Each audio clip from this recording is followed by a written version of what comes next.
My brother's fiancé slid a $6,400 dinner bill across the table and told me I was uninvited to their wedding because my single status ruined her aesthetic.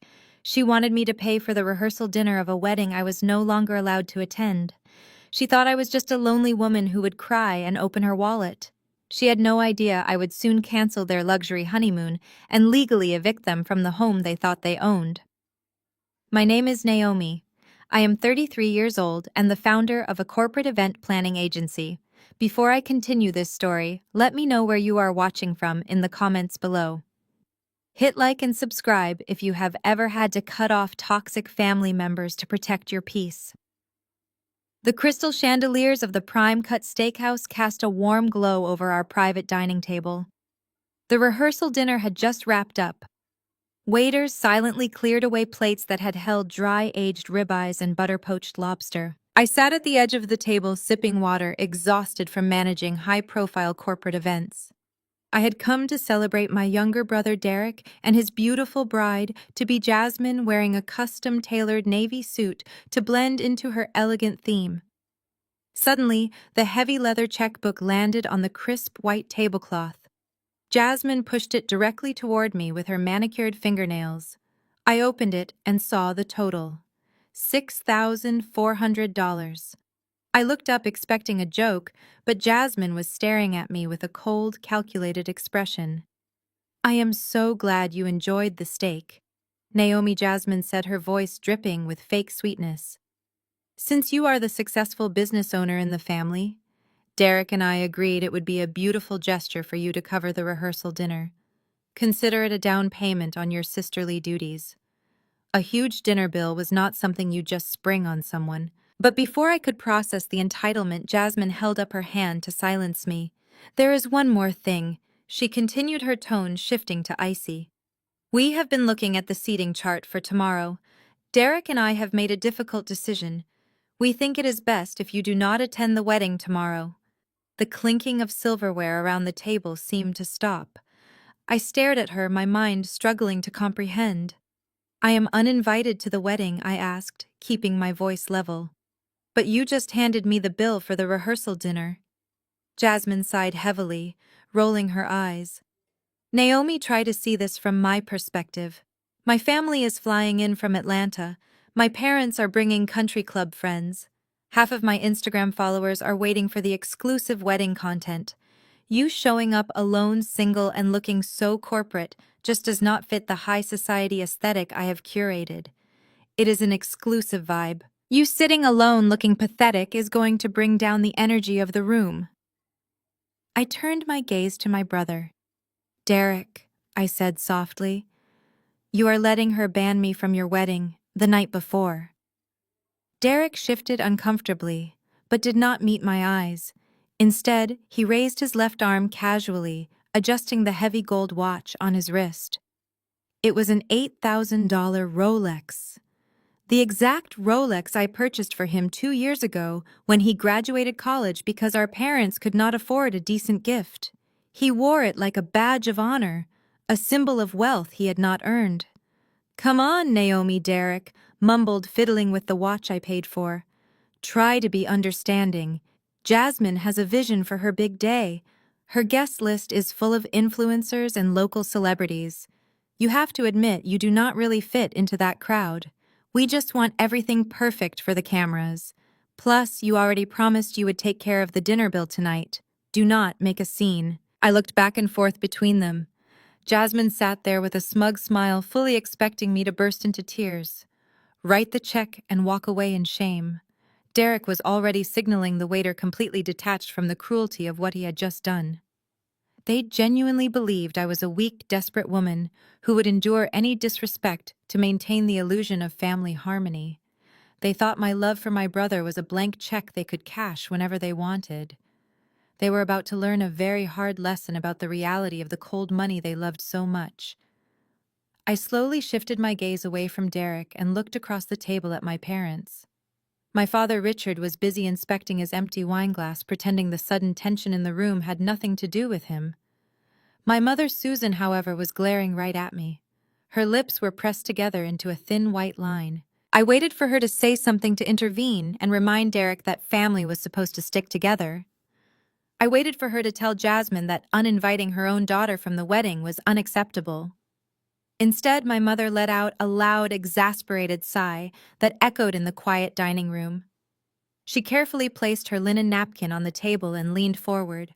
Her eyes were hard and completely devoid of any sympathy. "Naomi, please do not make a scene here," Susan whispered harshly. "People are starting to stare, and we absolutely cannot afford to look like some low-class dysfunctional family tonight. Jasmine has a very specific vision for her wedding, and you need to respect that." I stared at the woman who raised me. "You cannot be serious," I replied, keeping my voice steady. "She just told me I am banned from the wedding, and she expects me to pay for this $6,000 dinner. And you are telling me to respect her vision." My mother did not even flinch. She reached over and patted Jasmine on the arm in a sickening display of solidarity. "Jasmine is marrying into this family tomorrow, Naomi. Her parents are very prominent members of the community in Atlanta. They have connections that could really help Derek launch his career. We need to make a good impression on them and their friends. You sitting there looking miserable and single is not going to help anyone. You are just the sister. You need to learn your place and stop trying to make everything about you." The sheer audacity of her words hung in the air. Just the sister. Learn my place. My father finally looked up from his glass and nodded in agreement. "Your mother is right, Naomi," Richard muttered, refusing to meet my eyes. "Derek is the man of the hour. This is his time to shine. You have your little event planning business, so you are doing fine for yourself. Just pay the bill and go home. We will call you next week when things settle down." My little event planning business. That was how they always described the corporate agency I built from the ground up. The same agency that paid for the very roof over their heads, though they conveniently chose to ignore that fact. To them, my success was only valuable when they needed to withdraw funds. But socially, I was just a walking ATM machine that they wanted hidden in the closet when company came over. Susan leaned back in her chair, looking satisfied that she had put me in my place.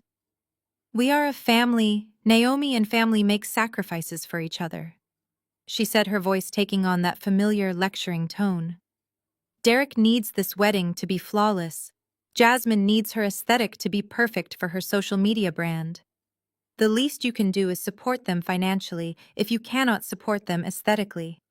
Do not be selfish. Just hand the waiter your credit card and let us enjoy the rest of our evening in peace."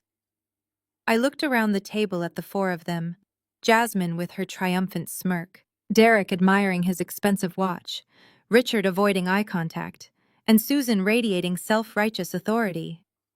For 33 years, I had played the role they assigned me.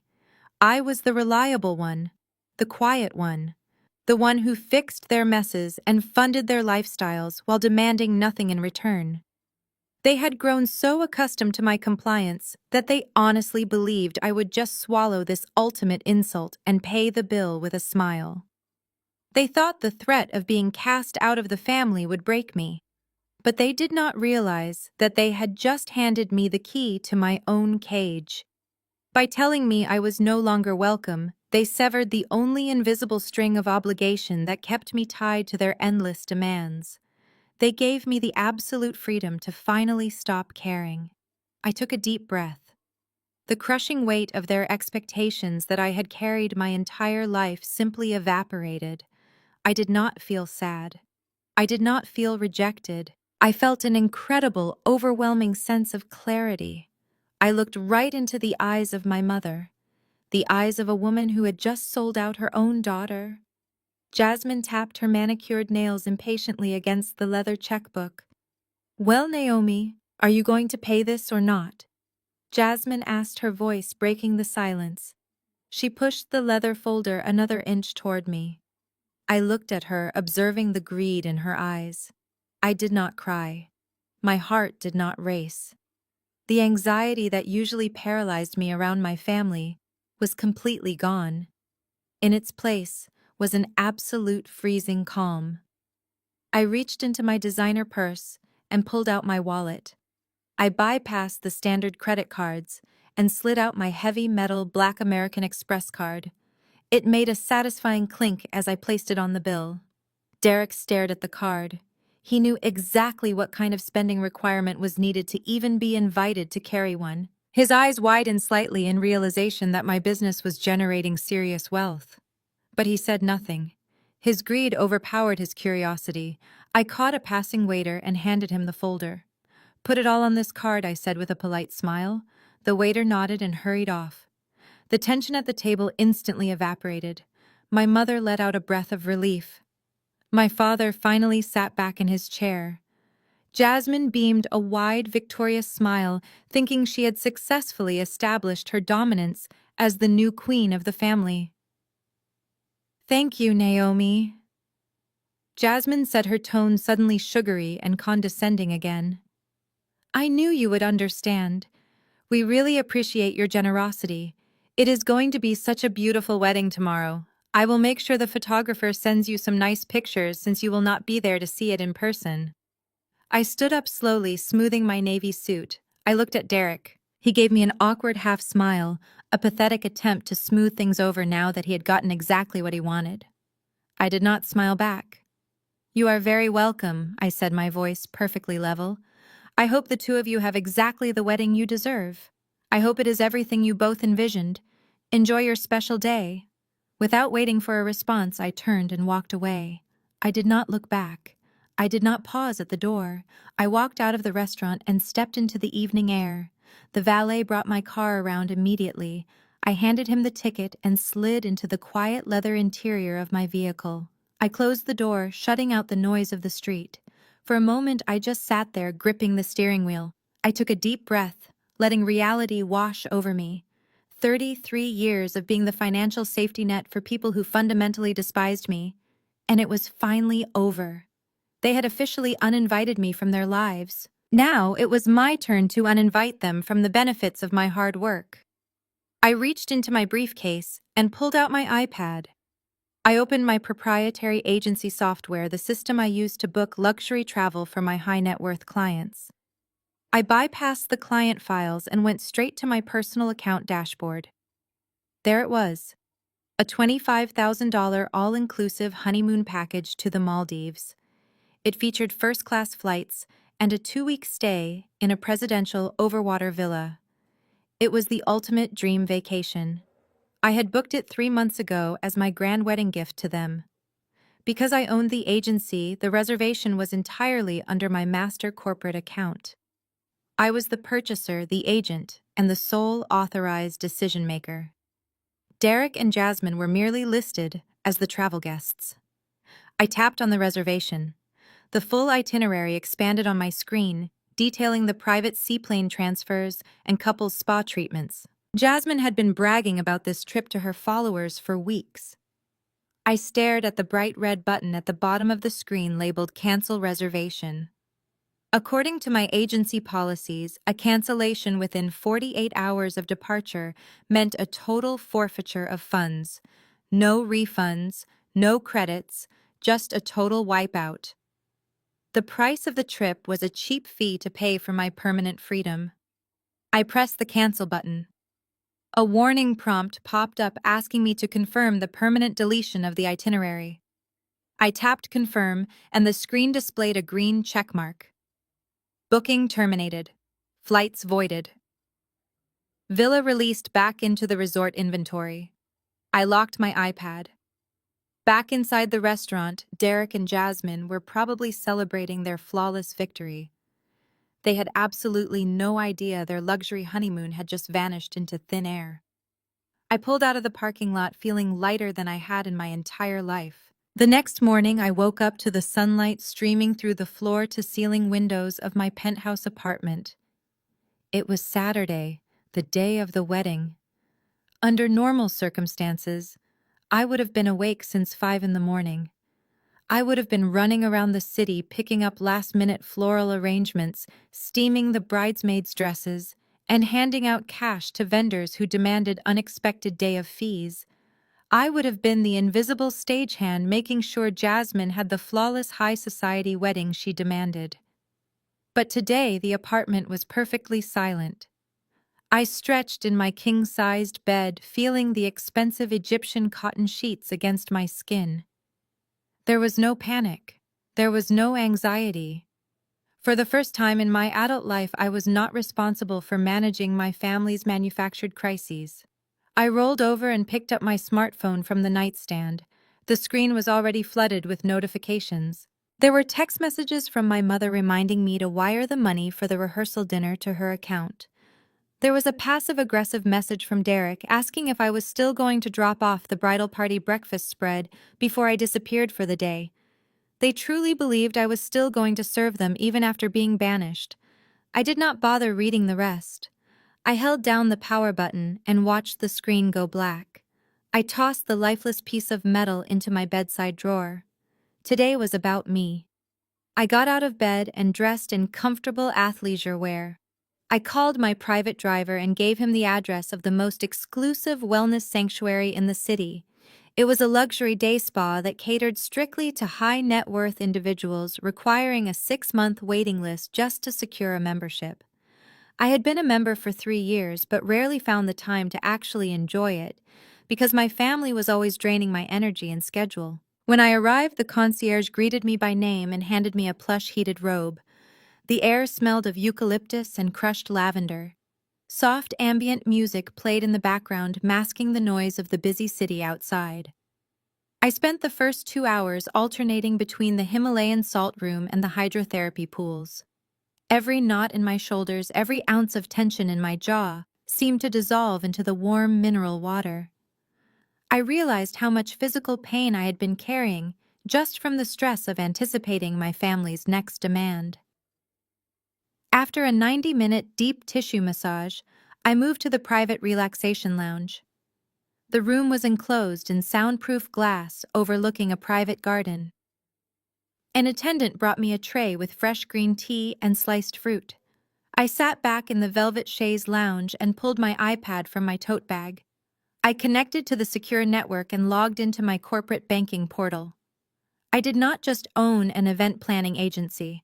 Over the years, I had quietly funneled my agency profits into a separate entity called Apex Holdings, LLC. I opened the portfolio dashboard and reviewed my assets. My real estate investments were performing perfectly. I scanned the list of commercial spaces and residential properties I had acquired. And right there, listed under my secondary residential assets, was the deed to the townhouse on Elm Street. The same townhouse my parents lived in. The same townhouse Derek and Jasmine were supposed to move into after their wedding. Seeing it listed as a mere line item on my balance sheet reinforced the reality of the situation. I held all the cards. I had built a multi-million-dollar empire in absolute silence, while they maxed out credit cards to look rich on social media. My financial advisor had sent me a secure message regarding a new commercial property acquisition. To approve the transfer, I needed to authenticate the login using my phone. I reluctantly reached into my bag and powered my smartphone back on just to get the security code. The moment the cellular signal connected, the device began to vibrate uncontrollably. The notification chime rang over and over again in rapid succession. I watched the screen light up with a barrage of missed calls. 5 missed calls from Derek, 12 missed calls from my mother, 15 from my father. Even Jasmine had called me several times. In total, there were 45 missed calls spanning the last 3 hours. It was currently 2 in the afternoon. The wedding ceremony was supposed to be starting right now. I looked at the sheer volume of frantic messages and felt absolutely nothing. Whatever disaster was unfolding in their world, it was no longer my problem. I turned it off. I spent the rest of the weekend in complete blissful isolation. Sunday came and went without a single thought about the wedding or the manufactured drama that usually consumed my weekends. By Monday morning, I was back in my corner office overlooking the city skyline. I was dressed in a sharp charcoal suit, holding a cup of artisanal coffee and reviewing contracts for an upcoming tech summit. I had instructed my receptionist to hold all personal calls, but I had forgotten to block my family from my direct private line. At exactly 9 in the morning, the phone on my desk began to ring. I glanced at the caller ID and saw Derek flashing across the screen. I took a slow sip of my coffee, placed the cup down, and pressed the speaker button. Naomi, pick up the phone. Derek screamed the second the line connected. His voice was frantic, echoing loudly through my spacious office. I am at JFK Terminal 4 right now, and the Emirates desk agent is telling me our confirmation codes are invalid. He says the tickets do not exist, Naomi. Tell me this is just some kind of system glitch. I leaned back in my leather chair. Hello, Derek, I said calmly. I hope the wedding was everything Jasmine dreamed of. Forget the wedding, Naomi. Derek yelled, his voice cracking with panic. The agent is telling me the entire $25,000 package was voided. The flights, the seaplane transfer, the overwater villa. Everything is gone. They are asking us to step aside because we are holding up the first-class line. Fix this right now. Call your agency and get the tickets reissued immediately. I listened to the desperate entitlement in his voice and felt a wave of pure satisfaction.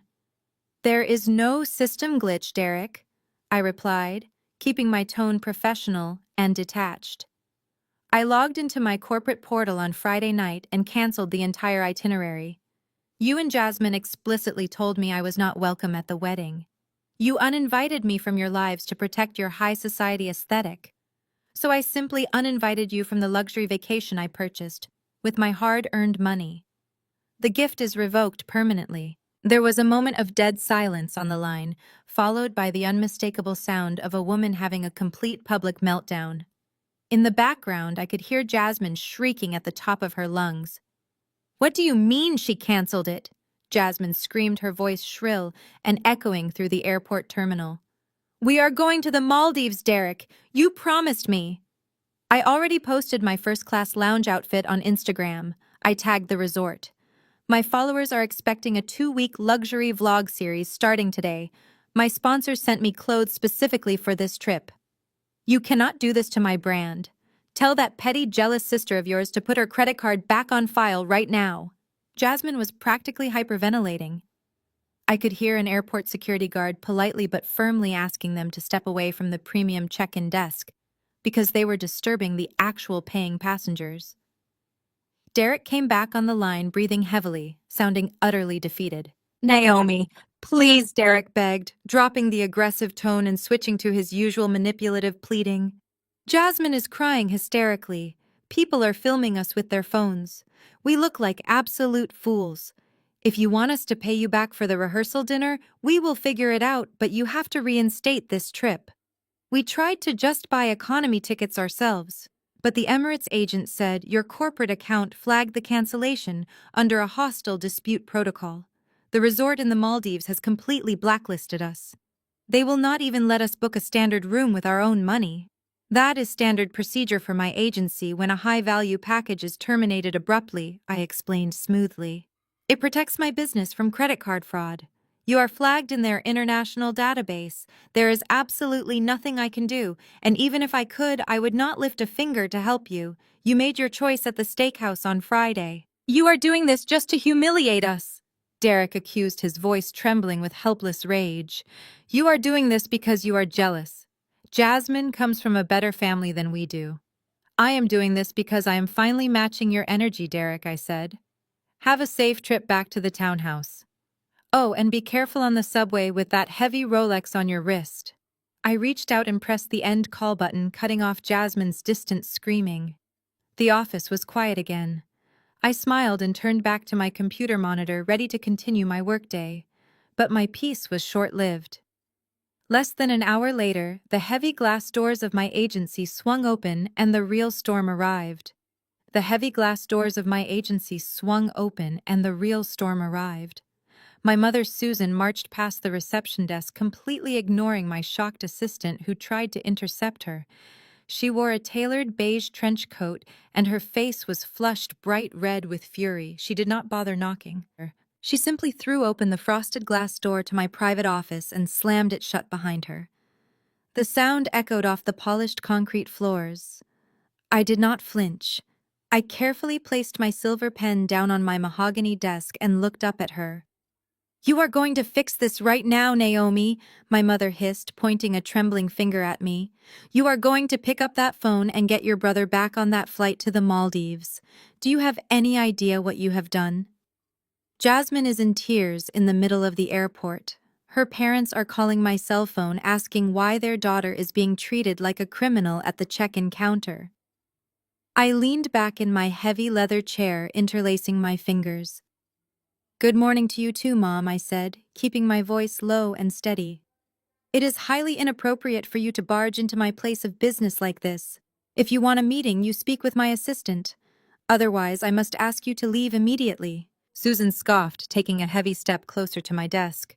Do not use that arrogant tone with me. I am your mother. I do not need an appointment to tell my daughter to stop acting like a vindictive child. You have completely humiliated our family today. You canceled their honeymoon over what? A petty disagreement. You are overreacting as usual, and I will not allow you to ruin your brother's life just because you are bitter. It was not a petty disagreement, I replied calmly. They uninvited me from the wedding because I do not fit Jasmine's aesthetic. They insulted me to my face, and you sat there and told me to accept it. You told me to learn my place. My place is apparently not at their wedding or in their lives. So I removed my financial contribution. It is a very simple concept called consequences. My mother slammed both of her hands flat onto the shiny surface of my desk, leaning over to glare at me. This has nothing to do with the wedding, and you know it, she yelled. This is about your lifelong obsession with ruining anything good that happens to Derek. You have always been jealous of him. Since you were kids, you resented him because we sent him to the private academy while you went to the local public school. You have always hated that we gave him the attention he needed. And now that he has found a beautiful woman from a prominent family, you cannot stand it. You want him to be as miserable as you are. Her words hung in the quiet office. She expected them to cut me deep. She expected me to revert to the insecure teenager who used to beg for her approval.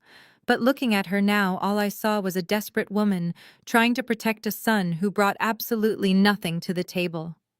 I am not jealous of Derek, I said softly but firmly. I feel sorry for him. He had to max out his credit cards just to fake a lifestyle he cannot afford. And I feel sorry for you, because you have spent your entire life enabling him. The trip is canceled. The money is gone. There is nothing left to discuss. You will rebook that trip today. Susan screamed, her composure shattering. You own this entire agency. You are going to put it on your corporate card and apologize to Jasmine for the distress you caused. I reached over to the communication console on my desk and pressed a single silver button. Yes, Miss Naomi, my security chief answered immediately through the crisp speaker. David, I need you in my office right now, please, I said clearly. We have a hostile visitor who needs a direct escort out of the building. My mother's jaw dropped in pure shock. You are calling security on your own. Mother, she gasped, stepping back from the desk. I am calling security on a trespasser who is disrupting my business, I corrected her, maintaining eye contact. You made it very clear on Friday night that I am just the sister. Well, today, I am just the CEO. The heavy office door opened, and David, a tall security professional, stepped inside. He looked at my mother and gestured politely toward the main exit.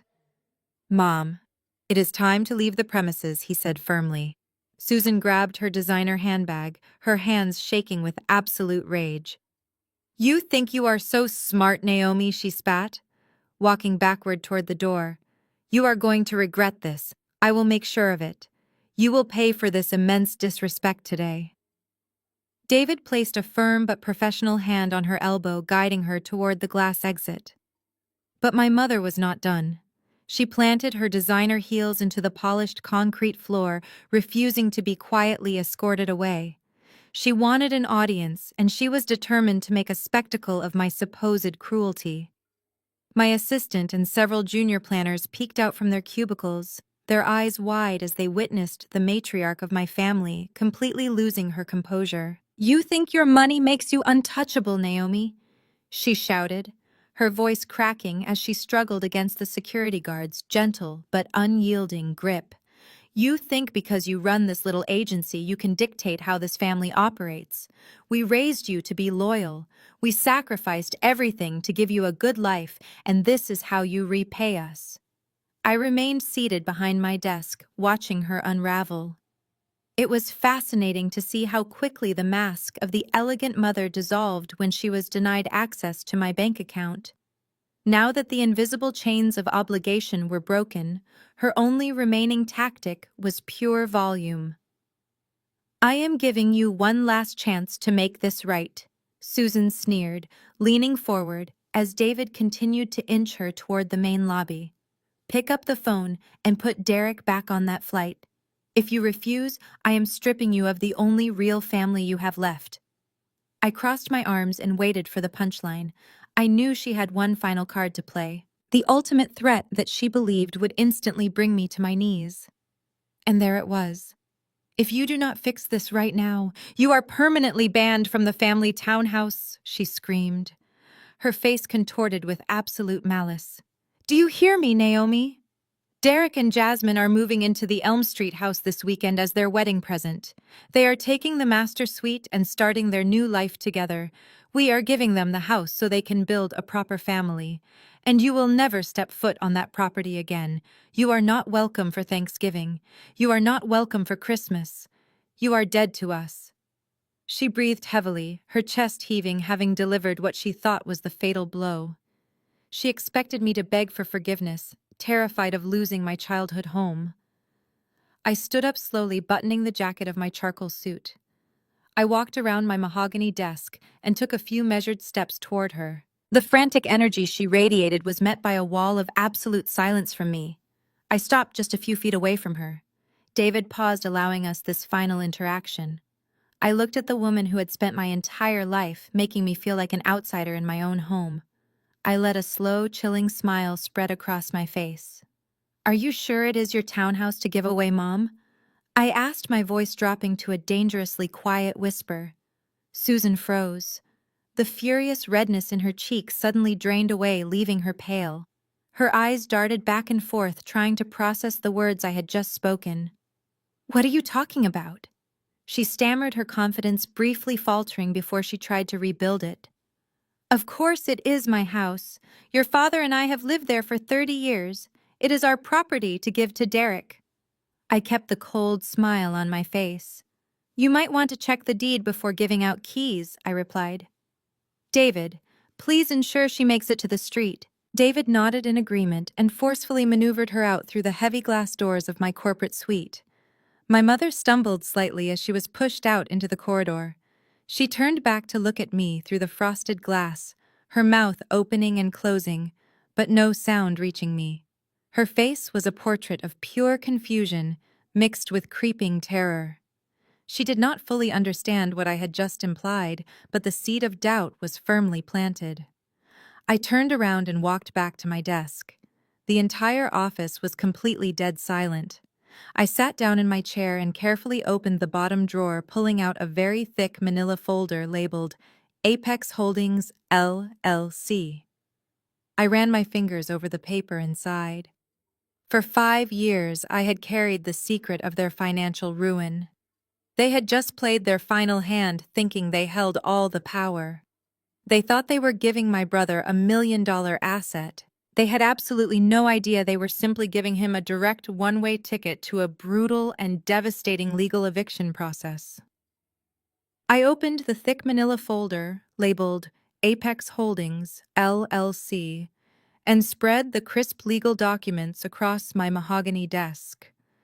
The top page was the original deed of trust for the Elm Street townhouse. Looking at the embossed seal of the state, my mind drifted back 5 years to the moment my parents' carefully constructed illusion of wealth almost completely shattered. 5 years ago, my father Richard made a series of disastrous financial decisions. He invested heavily in a failing tech startup, pouring every dime of his retirement savings and my mother's inheritance into a sinking ship. When the company inevitably went under, it took my parents' entire financial foundation with it. They were drowning in massive debt and facing imminent bankruptcy. I vividly remember the frantic phone calls and the humiliating cancellation of their expensive country club memberships. But the devastating blow came when the bank issued a formal notice of foreclosure on the Elm Street townhouse. The cherished family home was going to be auctioned off on the courthouse steps to the highest bidder. At the time, my corporate event planning agency was just beginning to generate massive profit margins. I knew that losing the house would completely break my parents.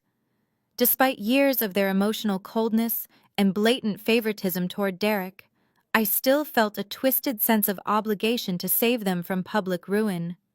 But I also knew my father was a prideful man who would rather lose everything than accept a direct financial handout from the daughter he constantly belittled. So I orchestrated a completely anonymous rescue. I hired a sharp real estate attorney and formed Apex Holdings, LLC, a private holding company with my name buried deep in the confidential operating agreement. Through Apex Holdings, I swooped in and purchased the townhouse directly from the bank just 48 hours before the public foreclosure auction. I paid the bank in full, clearing all liens and outstanding mortgages. My attorney then approached my parents, posing as a representative of a faceless corporate investor who was willing to let them stay in the property as tenants. To ensure they could afford it without further borrowing, I set the monthly rent at a mere $500. It was a token amount that barely covered the annual property taxes and basic insurance premiums. For 5 years, my parents paid that $500 rent to a corporate lockbox, completely unaware that the money was simply sitting in a business account I controlled. I saved them from homelessness and preserved their fragile social standing in the upscale neighborhood. But instead of using that second chance to rebuild their finances and learn humility, they used the extra cash flow to double down on their fake high society lifestyle. They continued buying expensive clothes and leasing luxury cars, and worst of all, they lied to everyone about their living situation. They hid the truth from their friends, and they deliberately hid the truth from my brother. Derek was completely oblivious to the fact that his childhood home was legally owned by my corporate entity. My parents allowed him to believe that they owned the $1 million property free and clear. When Derek started dating Jasmine, they amplified the lie to impress her wealthy family in Atlanta. They boasted about their real estate portfolio and heavily implied that Derek stood to inherit a massive physical asset. Jasmine fell for it hook, line, and sinker. She genuinely believed she was marrying into a family with deep pockets and substantial unencumbered assets. Now my mother had just promised them the very house she did not even own. She had authorized them to move into the master suite as a lavish wedding gift, treating my commercial property as her own personal bargaining chip. She thought she could punish me by banishing me from my childhood home, completely ignoring the legal realities of her situation. She was so blinded by her own arrogance and her desperate desire to elevate Derek that she had unwittingly orchestrated his absolute downfall. I picked up the original lease agreement signed by my father 5 years ago. The terms were incredibly clear. It was a standard month-to-month residential lease with 0 long-term protections. A specific clause clearly stated that any unauthorized subletting or transfer of occupancy would result in immediate termination of the agreement. By inviting Derek and Jasmine to permanently occupy the property, my parents had just handed me the legal leverage I needed to end this charade. I smiled, tapping my silver pen against the stark white paperwork. They wanted to play real estate moguls. It was time to introduce my brother and his new bride to their actual landlord. I carefully placed the lease agreement back into the manila folder and locked it securely in my bottom drawer. Just as I was pulling up the contact information for my real estate attorney, my office door flew open again. This time, it was not my mother. It was my executive assistant gripping her tablet with white knuckles.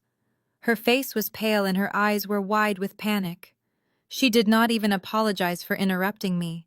She just walked straight to my desk and placed the tablet in front of me. "You need to see this right now," she said, her voice trembling slightly. "It is your sister-in-law. She is broadcasting live on Instagram and it is getting thousands of views every single minute." I looked down at the bright screen. Jasmine was sitting in what looked like the back of a luxury rideshare vehicle, probably on her way back from the airport. She was giving the performance of a lifetime. Her usually flawless makeup was strategically smudged under her eyes to give the illusion of relentless crying. She was sniffling into a tissue, holding the phone at a high angle to capture her calculated distress. I reached over and tapped the screen to unmute the volume. "I just cannot believe someone could be this evil," Jasmine sobbed into the camera, looking directly at her thousands of followers. "We were supposed to be boarding our flight to the Maldives right now. It was my dream honeymoon. But my husband's sister Naomi deliberately waited until we were standing at the check-in counter to completely cancel our reservations. She stole our trip right out from under us. She did it out of pure spite because she is a miserable, bitter single woman who cannot stand to see her brother happy. But it is deeper than that, you guys. It is so much deeper and more toxic." Jasmine paused for dramatic effect, wiping a non-existent tear from her cheek. She took a shaky breath, leaning closer to the camera. "She has always hated me," she continued, her voice dropping into a staged whisper. "From the moment Derek introduced us, she looked down on me. She could not stand that a successful white man was marrying a confident black woman. She is a bitter, racist sister-in-law who wanted to put me in my place. She literally banned me from the family and then financially abused us to ruin the most important week of my life. Please do not let her get away with this." I watched in absolute fascination as the viewer count on the top corner of the screen skyrocketed from 10,000 to 50,000 in a matter of minutes. The comment section was moving so fast, it was just a blur of angry text and red emojis. People were outraged. They were tagging prominent gossip blogs and social justice accounts demanding that my name be exposed. Jasmine had brilliantly weaponized the internet. She took a situation where she had been the aggressive, entitled bully and completely flipped the narrative to make herself the ultimate victim of racial and financial oppression. She knew exactly which buzzwords would trigger the algorithm and ignite the fury of the public. Within 20 minutes, the digital mob had successfully located my corporate event planning agency.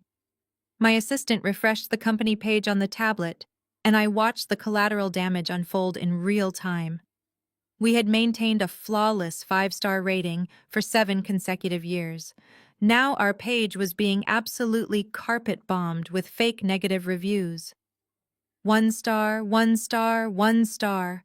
The written complaints were vicious and entirely fabricated. People claiming I had ruined their weddings. People claiming my staff was discriminatory. People demanding that all corporate sponsors drop my agency immediately. The office phone lines began to light up like a Christmas tree as outraged internet strangers called just to scream profanities at my reception desk. My assistant looked at me terrified. "We need to issue a statement," she urged, pacing nervously in front of my desk. "We need to hire a crisis management PR firm right now, Naomi. Our major corporate clients are going to see this.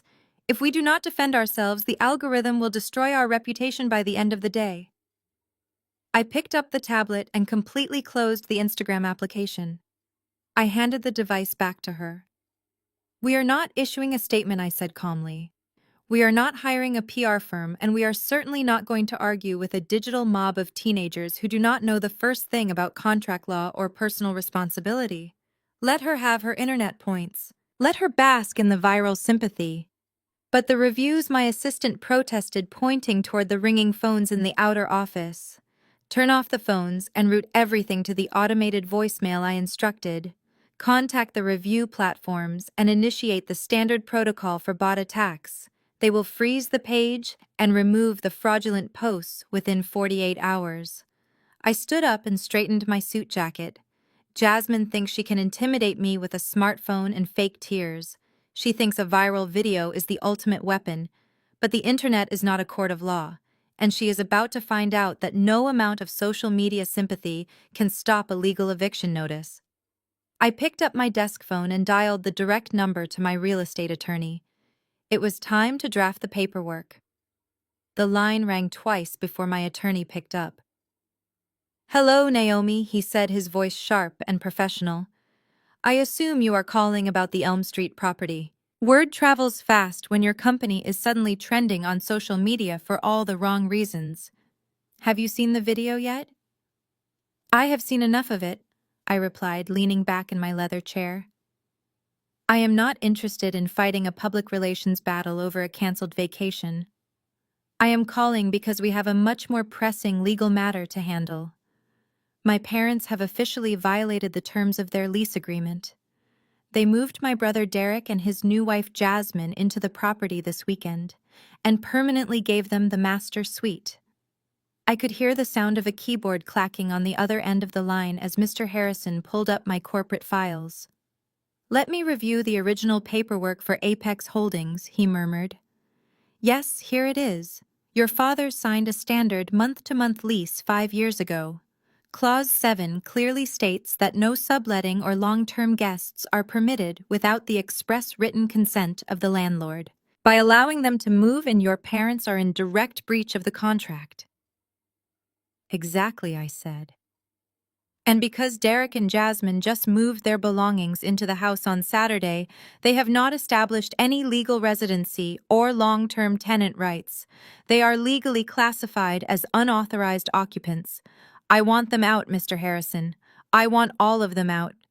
"This is the perfect time to strike," he agreed, his tone shifting into full lawyer mode. "If they had been living there for several months, we might have to deal with complex eviction proceedings and squatters' rights. But since they just arrived, they are completely vulnerable. We can issue a standard 30-day notice to vacate the premises. It is clean and legally bulletproof." "Draft it immediately," I instructed. "I want the notice to clearly state that the lease is being terminated due to unauthorized transfer of occupancy. And I want an addendum attached. If they do not vacate the property by the end of the 30 days, the token rent of $500 will be retroactively adjusted to the current market rate. I want no loopholes left open for them to exploit." Mr. Harrison let out a low whistle. "The current market rate for a 4-bedroom townhouse in that specific neighborhood is easily $5,500 a month," he noted. "That is going to be a massive financial shock for them. They will not be able to afford a prolonged legal battle if they are suddenly hit with those kinds of monthly fees. It will bankrupt them in a matter of weeks." "They cannot afford the $500 without my charity," I corrected him quietly. "My mother stood in my office today and threatened to ban me from that very house. She thought she held the ultimate power over my life. Jasmine thinks she holds the ultimate power by crying to her followers on the internet. It is time they both learn who actually holds the deed. I will have the documents drawn up within the hour," Mr. Harrison promised. "I will hire a private process server to deliver the notice directly to the front door this afternoon. They have to physically hand the paperwork to an adult resident, so there will be no way for them to claim they never received the warning. Make sure the server goes directly to the townhouse," I said, checking my watch. Jasmine said she was on her way back from the airport. They will likely be home unpacking their luggage and trying to figure out how to survive the humiliation of their canceled honeymoon. It is the perfect time for a special legal delivery. I ended the call and set the phone down on my desk. I turned my chair around to look out the floor-to-ceiling windows of my office. The city stretched out below me, a vast grid of concrete and glass. Somewhere out there, my brother and his wife were driving back to a house they believed was their royal palace. They thought they had won the war by turning the internet against me. But the internet does not pay property taxes. They had spent their entire adult lives treating me like an emotional punching bag and a financial safety net. Jasmine wanted to play the ultimate victim for an audience of strangers. But while she was busy managing her digital image, I was busy executing a legally binding eviction. The law only cares about whose name is printed on the deed. The real drama was just about to begin right now. Across town, the heavy oak front door of the Elm Street townhouse swung open. Derek and Jasmine dragged their expensive designer luggage over the threshold. The romantic entrance they had meticulously planned for their lavish wedding video was completely ruined by the bitter reality of their canceled flight. Jasmine threw her expensive travel bag onto the pristine hardwood floor of the foyer and immediately began pacing. She was still wearing the carefully coordinated airport outfit she had purchased specifically for the first-class lounge. Now it just felt like a ridiculous costume for a play that had been abruptly canceled. Derek tried his best to salvage the miserable afternoon. He walked into the expansive living room and gestured toward the towering stack of silver-wrapped wedding gifts sitting on the mahogany coffee table. Our parents had arranged them perfectly, anticipating the joyful arrival of the newlyweds. "Look at all this," Jasmine Derek said, forcing a strained, desperate smile. "We still have so much to celebrate today. We are standing inside $1 million property. My parents gave us the master suite. We practically own this place. Naomi cannot take this away from us. We have a real foundation right here." Jasmine stopped pacing and looked around the luxurious space.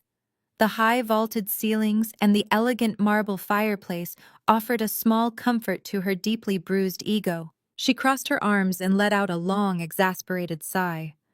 "Your sister is a complete vindictive sociopath," Jasmine muttered, shaking her head. "But you are right. We have this beautiful house. I can still create amazing home decor content for my brand. I will do a massive master bedroom makeover series. We will show everyone that we do not need her pathetic charity vacations when we live in a literal mansion together." Just as Jasmine reached for the first silver-wrapped box, a sharp, heavy knock echoed through the quiet foyer. Derek froze in his tracks. He looked back at the heavy oak door. "Who could that be?" he asked aloud. "My parents are at the country club trying to do damage control with your family.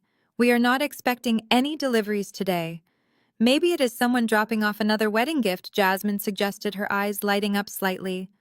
"Or maybe it is a florist sending apologies from your terrible sister. Just go open it and see who is standing out there." Derek walked back to the foyer and pulled the heavy door open. Standing on the front porch was a tall, broad-shouldered man wearing a plain gray polo shirt and dark slacks. He held a thick, manila folder in his left hand.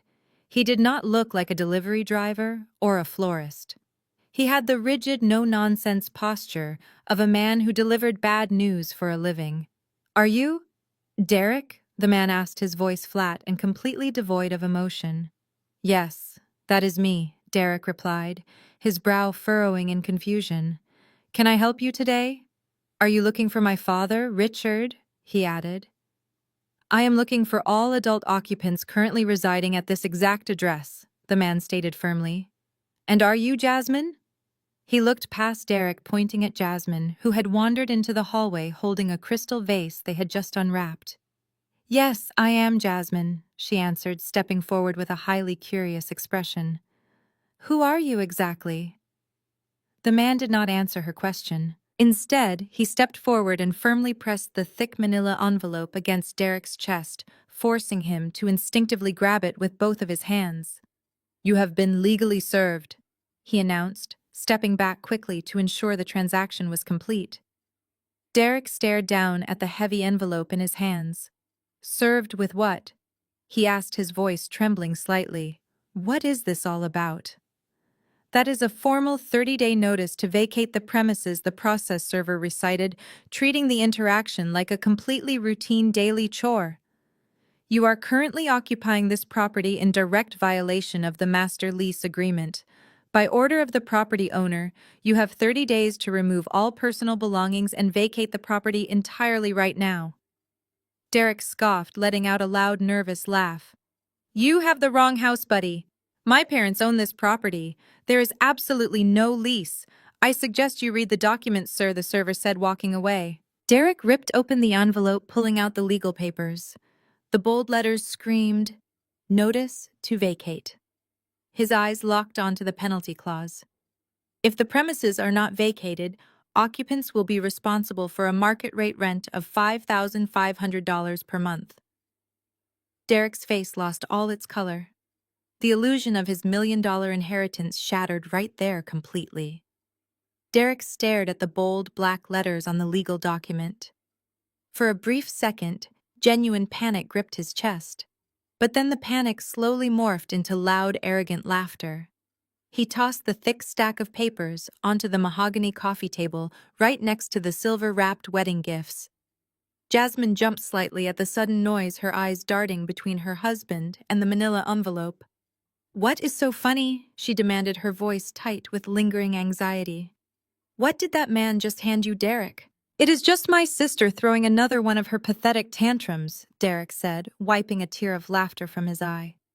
"She actually hired some random guy off the street to play dress-up and hand-deliver a fake eviction notice. She is trying to scare us out of the house because she is furious that Mom and Dad gave the master suite to us instead of her." Jasmine walked over to the coffee table and gingerly picked up the notice to vacate. Her eyes scanned the legal jargon. "Are you absolutely sure this is fake, Derek?" she asked, tracing the embossed seal with her manicured fingernail. "It looks incredibly authentic. It says the property is owned by a company called Apex Holdings, LLC. I thought your parents owned this house outright." "They do own it," Derek scoffed, waving his hand dismissively. "Think about it, Jasmine. Naomi runs a corporate event planning agency. She deals with fake props and staging all day long. Printing a bogus legal document on fancy paper is literally her job. She probably just Googled a random LLC name to make it look intimidating. There is no way my parents would be secretly renting their own house. They have lived here for 30 years. They are wealthy, established members of this community. Naomi is just having a total psychological breakdown because she realized she has zero power over our family anymore." Jasmine slowly nodded, wanting desperately to believe him. The alternative was simply too terrifying to consider. She carefully placed the papers back onto the table. "So what do we do now?" she asked, crossing her arms. "We cannot just let her harass us like this.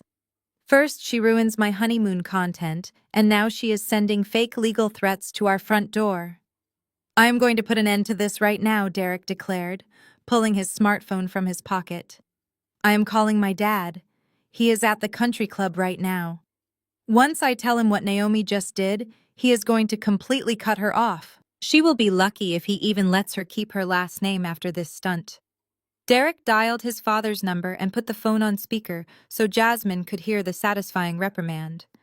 The phone rang 3 times before Richard answered. The background noise of the country club dining room was loud with clinking glasses and wealthy patrons laughing. "Hello, Derek," his father answered, his tone attempting to sound cheerful despite the disastrous weekend. "Please tell me you and Jasmine are settling into the house okay." "Dad, you are not going to believe what Naomi just did," Derek announced, his voice brimming with arrogant confidence. "She actually hired an actor to come to the front door and hand me a fake eviction notice. She printed out all these bogus legal documents claiming the house is owned by some fake company called Apex Holdings. She is trying to demand $5,500 a month in rent. You need to call her right now and tell her to back off." Derek waited for the familiar sound of his father's booming laughter. He waited for Richard to express outrage and immediately take his side, just like he had done for the past 30 years. He expected his dad to launch into a tirade about Naomi's jealousy and promise to punish her for daring to threaten the golden child. But the laughter never came. Instead, the line went completely dead silent. The background noise of the country club seemed to vanish. The only sound was the faint static of the cellular connection. "Dad," Derek said, leaning closer to the phone. "Did you hear me? I said Naomi sent a fake eviction notice." The silence stretched on for another agonizing 10 seconds. Jasmine looked down at the speakerphone, her expression slowly shifting from annoyance to genuine dread. When Richard finally spoke, his voice was completely unrecognizable. It was not the strong, confident boom of a wealthy patriarch. It was the weak, trembling whisper of a broken man. Richard choked out, his breathing shallow and erratic. "Oh God, Derek, what did you just say?"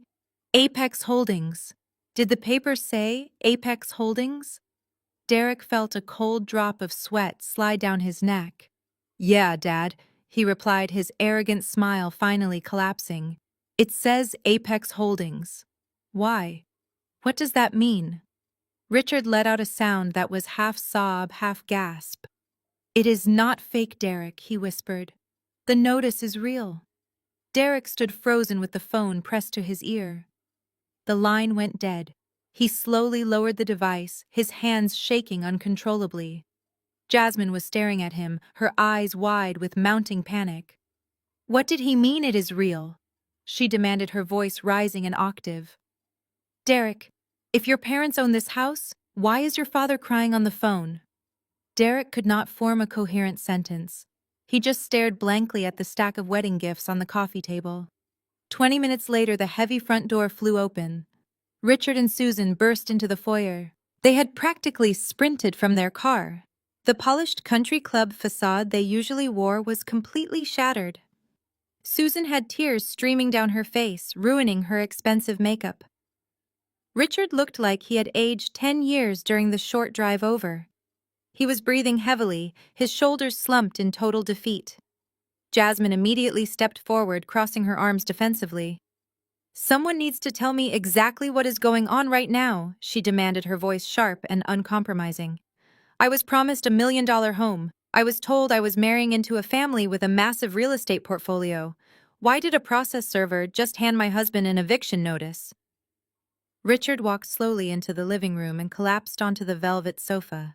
He buried his face in his hands, letting out a long, jagged sigh.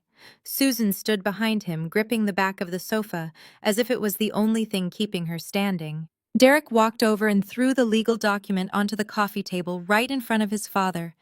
Tell me this is some kind of sick joke, Dad? Derek pleaded, his voice cracking. Tell me Naomi just hacked into a legal database and printed this to scare us. Richard looked up, his eyes red and swollen. 5 years ago, I made some terrible investments. He began, his voice barely more than a raspy whisper. I put everything we had into a startup that went completely bankrupt. We lost all our savings. We lost your mother's inheritance. We maxed out every line of credit we had just to keep up appearances. Derek stumbled backward, as if he had been physically struck. What are you talking about? He stammered. We go to the country club every weekend.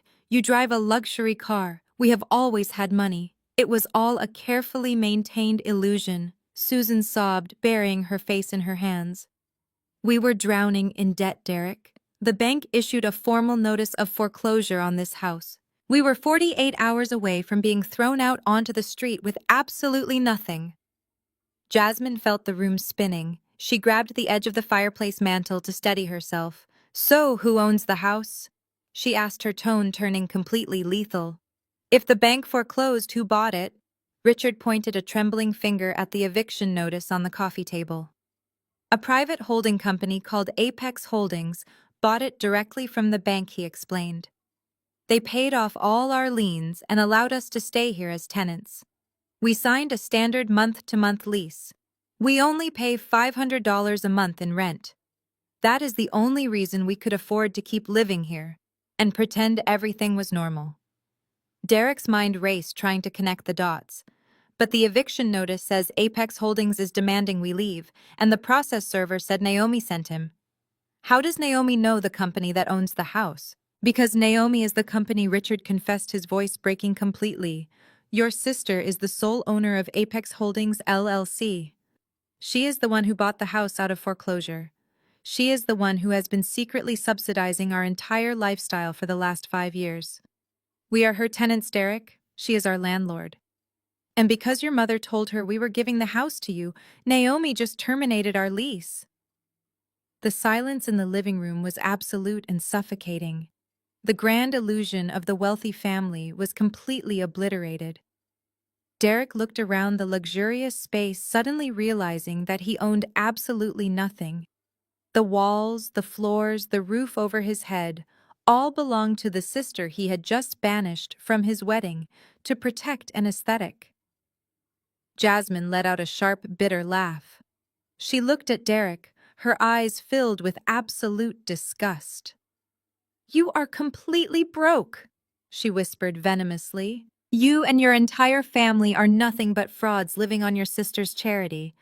Derek opened his mouth to defend himself. But before he could speak, Jasmine noticed a thick envelope sticking out of his bag. She angrily yanked it out.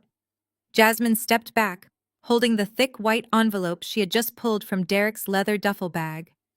The return address caught her eye immediately. It was from a major national bank known for issuing premium credit cards. Derek lunged forward, his face suddenly drained of color. "Give that back to me, Jasmine!" he shouted frantically, swiping at the air as she easily sidestepped him.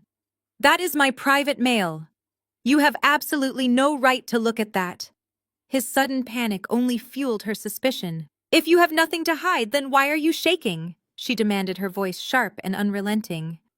She tore the top of the envelope open with her manicured fingers, completely ignoring his desperate pleas. She pulled out a thick stack of papers stapled at the top corner.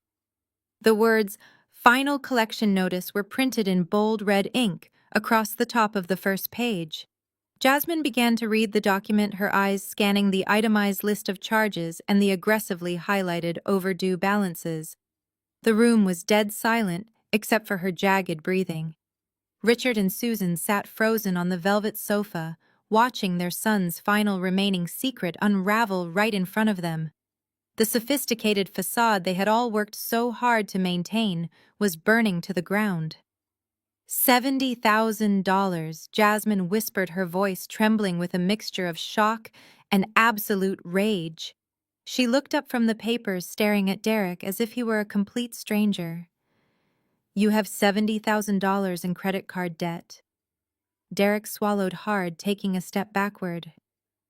"I can explain that," he stammered, holding his hands up defensively. "It is just a temporary cash flow issue. I am consolidating it next month." Jasmine did not let him finish. She started reading the line items out loud, her voice echoing off the high vaulted ceilings of the living room they were about to be evicted from. $15,000 for the custom floral arrangements, she read, her tone dripping with venom. $10,000 for the premium open bar. $8,000 for your designer tuxedo. $12,000 for the reception venue deposit. She dropped the papers onto the hardwood floor, watching them scatter. "You paid for your entire half of the wedding on high-interest credit cards," she screamed, completely losing her carefully maintained composure. "You told me you had a massive investment portfolio.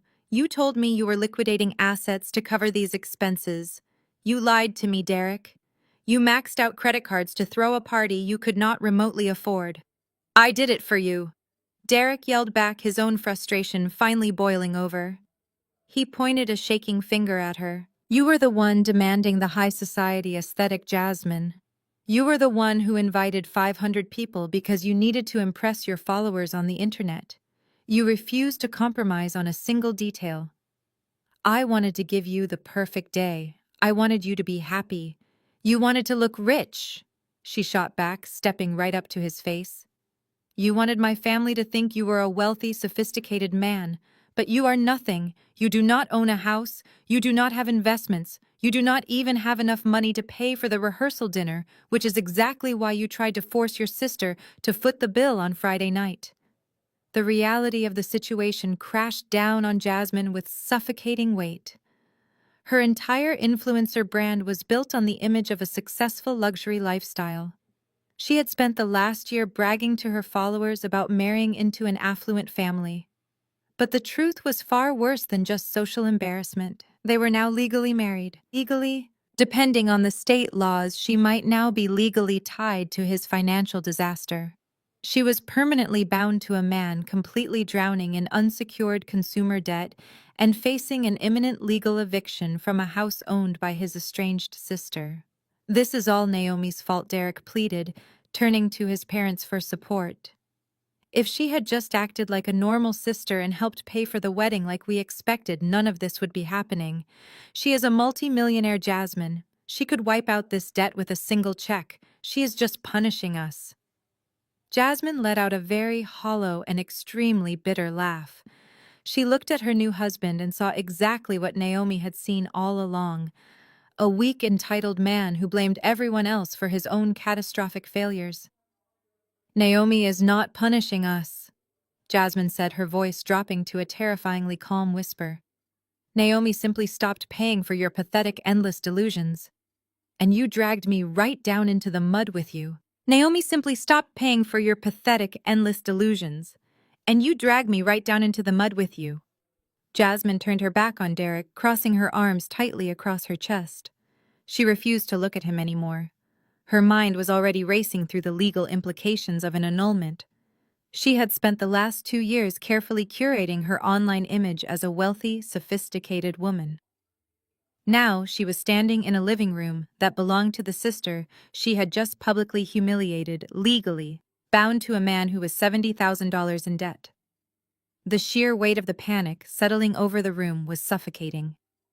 Derek stood frozen, staring at the scattered credit card statements on the hardwood floor. He looked at his mother Susan, who was sobbing uncontrollably into her hands. He looked at his father Richard, whose face was pale and drawn. For the first time in his life, Derek realized there was no safety net waiting to catch him. There was no secret fund. There was no inheritance. The only reason he had never experienced the consequences of his reckless behavior was because I had always quietly absorbed the impact, and he had just banned me from his wedding and tried to force me to pay for the rehearsal dinner. "We cannot afford the new rent," Derek whispered, breaking the heavy silence. "If we do not leave in 30 days, the notice says we owe $5,500 a month, plus the credit card minimum payments. We are going to be completely bankrupt by the end of the year." "We are already bankrupt," Richard said, his voice hollow and defeated. "We have been bankrupt for 5 years, Derek. Your sister was the only thing keeping us off the street. And because of your arrogance and your mother's endless need to show off, we have pushed her too far. We are completely at her mercy now. We can fight this in court." Susan interjected, her voice shrill with desperation. "We can hire a lawyer.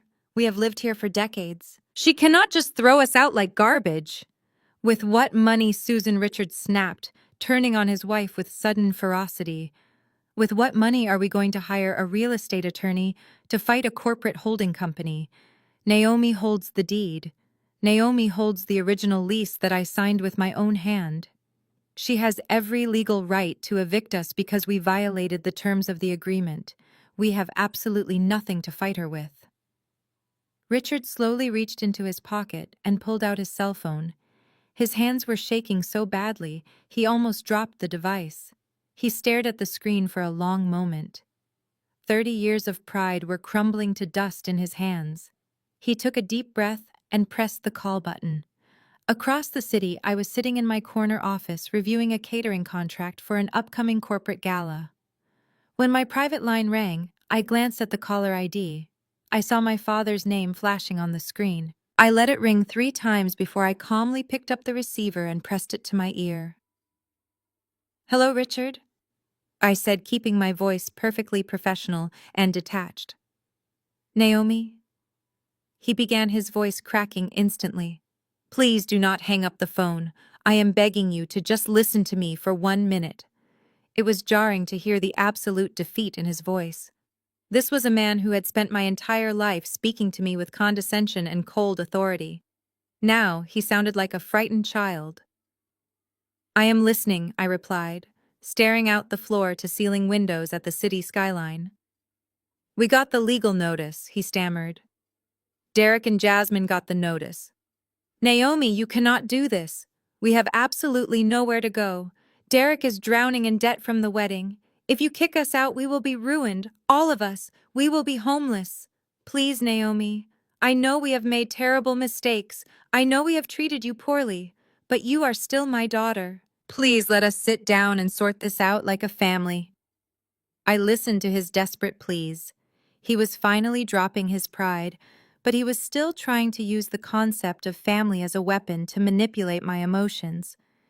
He thought if he just apologized enough, I would tear up the eviction notice. "I want to hold an emergency family meeting." Richard continued, his breathing ragged.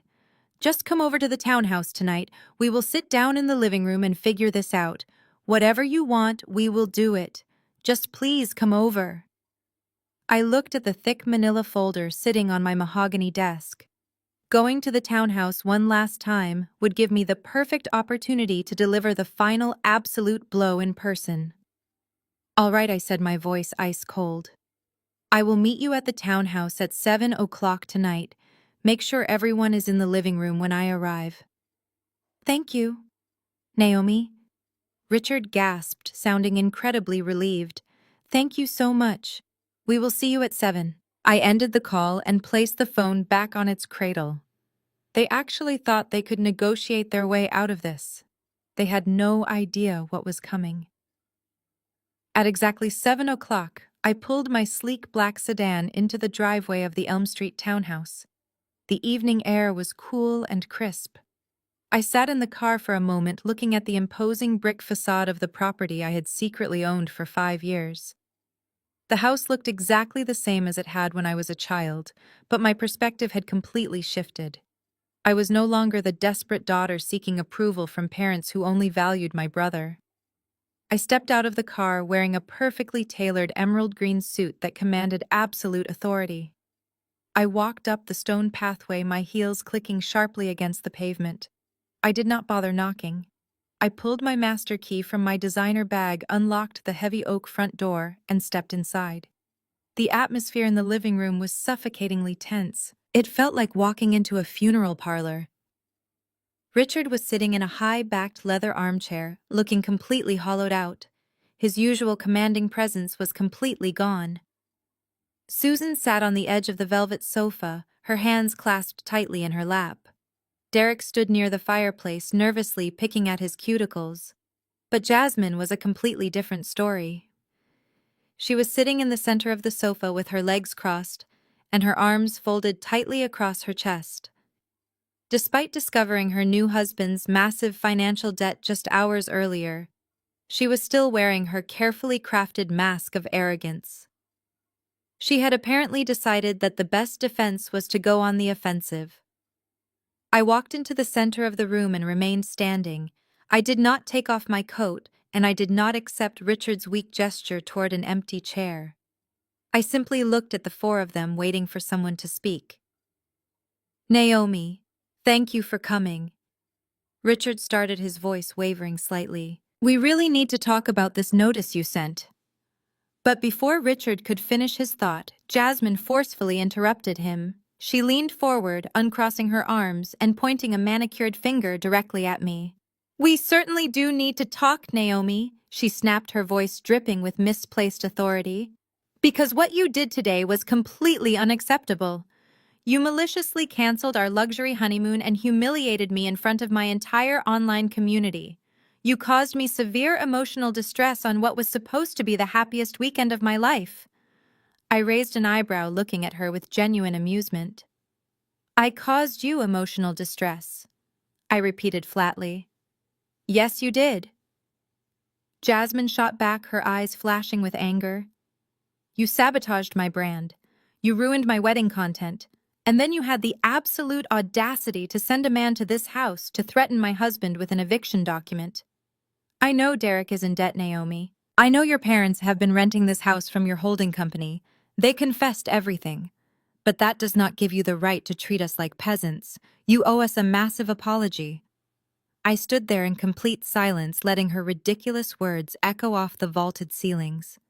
She had just acknowledged that her husband was broke and her in-laws were completely bankrupt, yet she was still demanding an apology from the only person in the room who actually owned anything.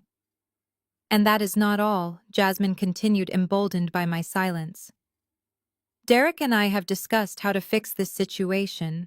We are willing to forgive your petty behavior regarding the honeymoon, but there has to be a real consequence for the emotional damage you caused today. To make things right, we expect you to formally transfer the deed of this townhouse into Derek's name by the end of the week, free and clear.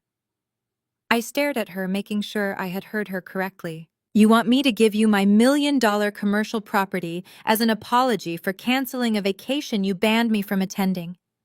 I asked, my voice dangerously calm. Susan suddenly sat up straighter on the sofa, nodding her head in vigorous agreement. Jasmine is absolutely right, Naomi. My mother chimed in, completely ignoring the devastating reality of their financial ruin. You have dragged this family through the mud today. You have embarrassed us in front of Jasmine's parents. The only way to fix this disaster and keep the family together is to sign the house over to your brother. It is the honorable thing to do. You have plenty of money from your little event agency. Derek needs this house to build his future and recover from the debt he took on for the wedding. I looked at my mother and then at Jasmine. Their entitlement was a bottomless pit. They were standing in a burning building completely surrounded by the ashes of their own lies, and they were demanding that I hand them the deed to the ashes. They truly believed that if they just acted angry enough and demanded enough, I would eventually fold and give them exactly what they wanted, just like I had always done. I did not laugh. I did not raise my voice. I simply reached into my designer leather tote bag and pulled out the thick manila folder I had brought from my office. I walked over to the mahogany coffee table right past Jasmine and dropped the heavy stack of legal documents right next to the scattered pile of Derek's final credit card collection notices. The sound of the thick paper slapping against the polished wood echoed sharply in the quiet room. I spread the documents out, making sure the official state seals and the bold printed headings were perfectly visible to everyone sitting on the sofa. "There is no apology happening tonight," I said, my voice dropping to a low, steady pitch that commanded absolute silence. "And there will certainly be no transfer of any property deeds to anyone in this room." Jasmine opened her mouth to argue, but I raised my hand and pointed directly at the documents on the table. "Before you say another word, Jasmine, I highly suggest you read the papers in front of you, because you have spent the last 2 years operating under a massive delusion. You thought you were marrying into a wealthy family. You thought my brother was a successful man with a massive real estate portfolio and deep pockets. You thought my parents were high society aristocrats who casually gifted million-dollar townhouses as wedding presents. Let me introduce you to the actual reality of the family you just legally bound yourself to." I picked up the top document and held it up. "This is the original notice of public auction and foreclosure issued by the bank 5 years ago. My parents did not give you this house because they do not own this house. 5 years ago, they completely bankrupted themselves. They lost every single penny they had in terrible investments. They maxed out their credit. They lost their savings. They were 48 hours away from having their belongings thrown onto the curb by the county sheriff. The country club memberships, the luxury cars, the tailored suits, it is all a complete mirage. They have been living in absolute financial ruin for half a decade." Jasmine stared at the foreclosure notice, her mouth slightly open. I placed it down and picked up the next document. "And this is the deed of trust." I continued tapping the heavy paper, showing that Apex Holdings, LLC, purchased this property directly from the bank for cash.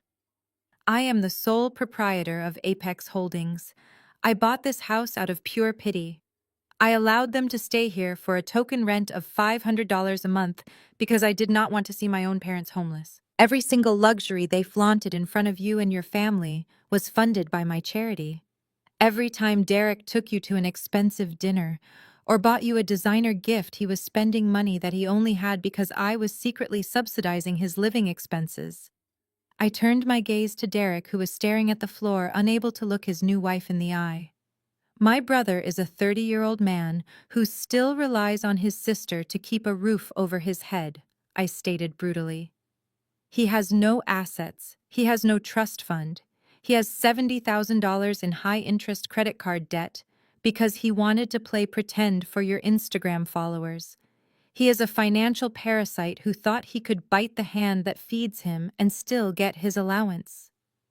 I looked back at Jasmine, whose arrogant mask had completely dissolved into a portrait of absolute horror. "You banned me from your wedding because you said I did not fit your high society aesthetic." I reminded her, my tone devoid of any sympathy. "You said I was pathetic. You said I was just a bitter single woman. But the truth is, I am the only person in this entire room with a positive net worth. You did not marry a wealthy heir, Jasmine. You married a man buried in debt who lives in a house owned by the sister he continually despises." Susan let out a loud sob, burying her face in her hands again. Richard looked like he was about to physically collapse into his leather armchair. They knew I was verbally dismantling the last remaining shreds of their dignity, but they could not say a single word to stop me. Every word I spoke was the absolute truth. The house of cards they had built was finally and permanently destroyed. They were completely exposed. They had absolutely nothing left to hide behind anymore. Jasmine stood up slowly, trembling with rage. She looked at Derek. She looked at my parents. She looked around the room as if the walls were suddenly closing in on her. The wealthy lifestyle she had desperately chased and ruthlessly defended had evaporated into thin air, leaving her stranded in a living room filled with liars. She grabbed her purse and marched to the front door without speaking to her husband. Derek lunged forward, grabbing her arm. "Jasmine, please wait," he begged, his voice cracking with panic. "We can fix this. I promise you we will figure this out together. Just give me a chance to talk to my sister." Jasmine snatched her arm away as if he had burned her. "Do not touch me," she hissed with contempt. "You are a fraud, Derek. Your entire family is a massive fraud. I need to get out of this house before I suffocate." The heavy oak front door slammed shut behind her, shaking the framed family portraits on the wall. The sound of her car tires squealing out of the driveway echoed through the quiet suburban street. Derek stared at the closed door for a moment, before slowly turning back to face me. The arrogant smirk he had worn at the rehearsal dinner was completely gone, replaced by the frantic expression of a cornered animal. He took a hesitant step toward me, his hands raised in a pleading gesture. "Naomi, please," he started, his voice dropping to a desperate whisper. "You have made your point. You exposed us. You humiliated me in front of my wife. Is that not enough revenge for one weekend? You cannot actually go through with this eviction. I am your brother. We grew up together. We share the same blood. You cannot just throw your own flesh and blood out onto the street. Where are we supposed to go?" I looked at him, feeling absolutely nothing. The emotional manipulation that used to completely paralyze me when we were younger now felt incredibly hollow and pathetic.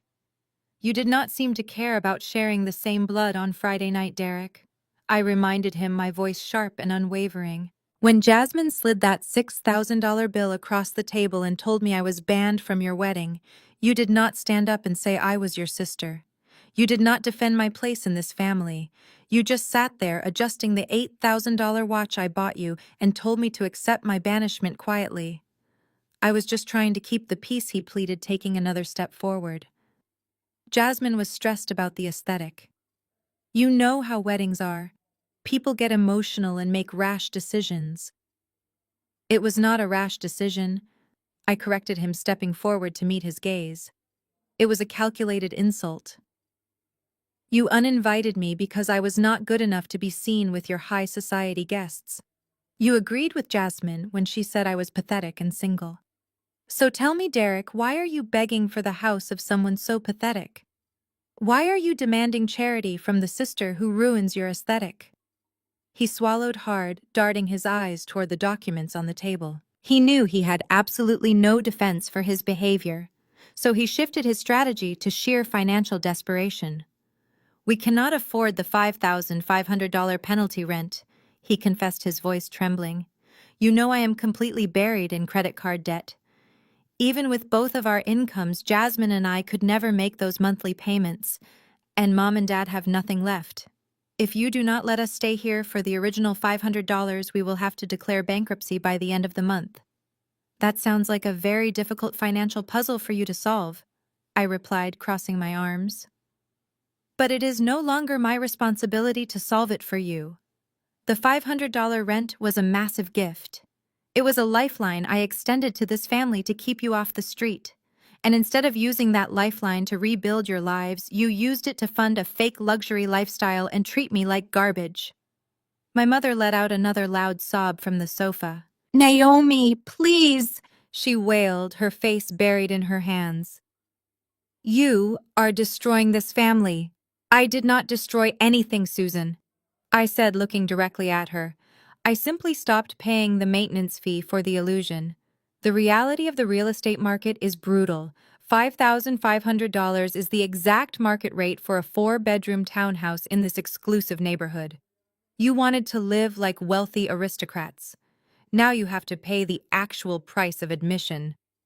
Derek fell to his knees right in front of the coffee table. Derek fell to his knees right in front of the coffee table. He grabbed the edge of the polished mahogany, staring at the scattered documents as if they were written in a foreign language. The physical collapse of the golden child was a pathetic sight to behold. For 30 years, he had floated on a cloud of unearned privilege and endless bailouts. Now gravity had finally caught up with him. He let out a choked sob, burying his face against his arms. Seeing her precious son completely broken, my mother could no longer maintain her seat on the velvet sofa. Susan slid down onto the hardwood floor, crawling over to wrap her arms around Derek's shaking shoulders. It was a perfect tableau of the toxic dynamic that had defined my entire life. They were clinging to each other in the ruins of their own making, still completely ignoring the daughter who had kept the roof over their heads. "Naomi, please, I am begging you," Susan cried, her voice completely stripped of its usual haughty arrogance. She looked up at me, her makeup heavily smeared across her cheeks. "We will pay the normal rent. We will find a way to pay the $5,500 every single month. I will sell my jewelry. Richard can come out of retirement and find a consulting job. Derek can get a second job to pay off his credit cards. We will do whatever it takes to make the payments. Just please let us keep the house." She reached out with a trembling hand, trying to grasp the hem of my tailored suit pants. I took a deliberate step backward, ensuring she could not touch me. "You are going to sell your cubic zirconia jewelry to afford a premium mortgage payment?" I asked, raising an eyebrow. "We both know you pawned your real diamonds 3 years ago, Susan, and Richard has not worked a single day since his startup collapsed. You are making empty promises because you are terrified of the consequences. But even if you miraculously found a way to generate that kind of income, it would not matter." Susan stopped crying and stared at me, her brow furrowed in desperate confusion. "What do you mean it would not matter?" she whispered. "You just said the market rate is $5,500. If we agree to pay your price, why would you still kick us out? This is our home, Naomi. This is where you grew up. You cannot just erase our family history because you are angry about a rehearsal dinner." I reached into my designer tote bag one final time. There was one last document I had intentionally withheld from the stack on the coffee table. It was printed on heavy watermarked legal paper and bore the official stamp of a highly aggressive commercial real estate firm. I did not drop this one onto the table. I held it out, holding it perfectly still so my mother could read the bold black text printed across the top margin. "I am not kicking you out to punish you for the rehearsal dinner," I explained, my voice dropping to a perfectly calm and chilling register. "And I am not offering you a new lease at market rate." The notice to vacate was not a negotiation tactic, it was a strict legal formality. "I cannot rent this house to you, Susan. I cannot rent it to anyone." Richard finally lifted his head from his hands, his bloodshot eyes locking onto the document in my hand. "Why not?" He rasped, his voice sounding like dry sandpaper. "Because I do not own it anymore," I replied, delivering the final lethal blow. "I sold it yesterday morning." The words hit the room like a physical shockwave. Derek stopped crying completely, his mouth hanging open in silent disbelief. Susan let go of Derek's shoulders, her hands falling limply to her sides. "You sold it," Richard echoed the concept, failing to compute in his mind. "I sold it to Vanguard Commercial Development," I clarified, handing the purchase agreement directly to my father. "They specialize in aggressive urban rezoning. They paid me a massive premium in cash because they have been trying to acquire this specific block for 3 years. They are not interested in preserving our beautiful family history, Susan. They are zoning this entire acre for a commercial strip mall." Susan let out a horrific wailing sound, clutching her chest, as if she had just been shot. "No," she screamed, thrashing against the hardwood floor. "You did not. You could not do that to us. The ink is already dry, I said, stepping away from the devastating scene. The $5,500 penalty on the eviction notice was just a legal placeholder to prevent you from dragging out the process in court.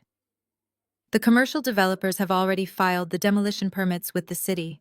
You do not have 30 days to figure out a payment plan. You have exactly 28 days to pack up your entire fake life and get out of this house before the bulldozers arrive and crush it to the ground. The silence that followed my announcement was heavier than concrete. Then the front door violently burst open. Jasmine stormed back into the foyer. She had not made it out of the driveway. She realized her designer luggage was still sitting on the living room floor. She marched back in just in time to hear the words, demolition permits and bulldozers. Bulldozers! Jasmine shrieked, dropping her purse onto the hardwood floor and lunging toward Derek with her manicured hands curled into fists. You brought me to a house scheduled for demolition. You married me under the pretense of a millionaire lifestyle, but you are homeless. You trapped me in a fraudulent marriage. Derek backed away, holding his hands up to shield himself from his furious bride. Jasmine, please, I did not know. I swear I did not know she sold it. You do not know anything. Jasmine screamed, her face inches from his. You are 30 years old, and you have absolutely nothing. No house, no money, just $70,000 in debt, and a family of complete liars. I am filing for an annulment when the courthouse opens tomorrow. You are a complete fraud, and I am not letting your pathetic financial ruin destroy my brand or my life. Susan scrambled to her feet. The shock of losing her home had rapidly mutated into pure venomous rage, and she desperately needed a target. Since she could no longer control me, she turned her sights on the woman who insulted her golden child. Do not speak to my son that way, Susan snarled, stepping aggressively between Jasmine and Derek. You are the one who caused this entire disaster. If you had not been so obsessed with your internet brand, none of this would be happening. Jasmine whipped her head around to glare at my mother. Excuse me. I caused this. You lied to me about owning a $1 million townhouse. You started this at the restaurant, Susan yelled, pointing a shaking finger at Jasmine's face. You just had to have the perfect, exclusive aesthetic. You are the one who told Naomi she was banned from the wedding. You slid that massive rehearsal dinner bill across the table and demanded she pay it. If you acted grateful, Naomi would have never canceled the honeymoon or sold this house. You completely ruined my son's life with your greed. Your son ruined his own life. Jasmine fired back, her voice completely raw with fury. And you helped him do it. You are a broke, pathetic woman pretending to be a country club socialite while your estranged daughter pays your rent. Do not even dare try to blame me for the fact that you raised a completely useless man who has to put his own wedding tuxedo on a credit card. Get out of my house, Susan screamed, completely forgetting that the house no longer belonged to her or to anyone in the family for that matter. Gladly, Jasmine yelled right back. Grab my bags, Derek. Carry my luggage to my car right now. It is the absolute least you can do before I legally erase you from my existence. Derek looked frantically between his mother and his wife, completely paralyzed. Richard remained frozen in his leather armchair, staring blankly at the wall, as his entire legacy disintegrated into a vicious screaming match on the living room rug. I stood near the coffee table, watching the absolute chaos unfold. The three of them were trapped in a toxic triangle of their own making. They were viciously tearing into each other, hurling insults and shifting blame, completely incapable of taking personal responsibility for their actions. They were vipers trapped in a burning cage, biting each other as the flames closed in around them. I realized I had absolutely nothing left to say. The legal documents on the table spoke for themselves. The reality of the market and the consequences of their cruelty had finally arrived. I slowly reached down and picked up my designer leather tote bag. I smoothed the lapels of my emerald suit. Nobody in the room even noticed me moving. Susan was currently screaming about Jasmine's social media followers, and Jasmine was threatening to expose the family bankruptcy to every gossip blog on the internet. Derek was begging them both to stop fighting. I turned my back on the screaming match and walked toward the foyer.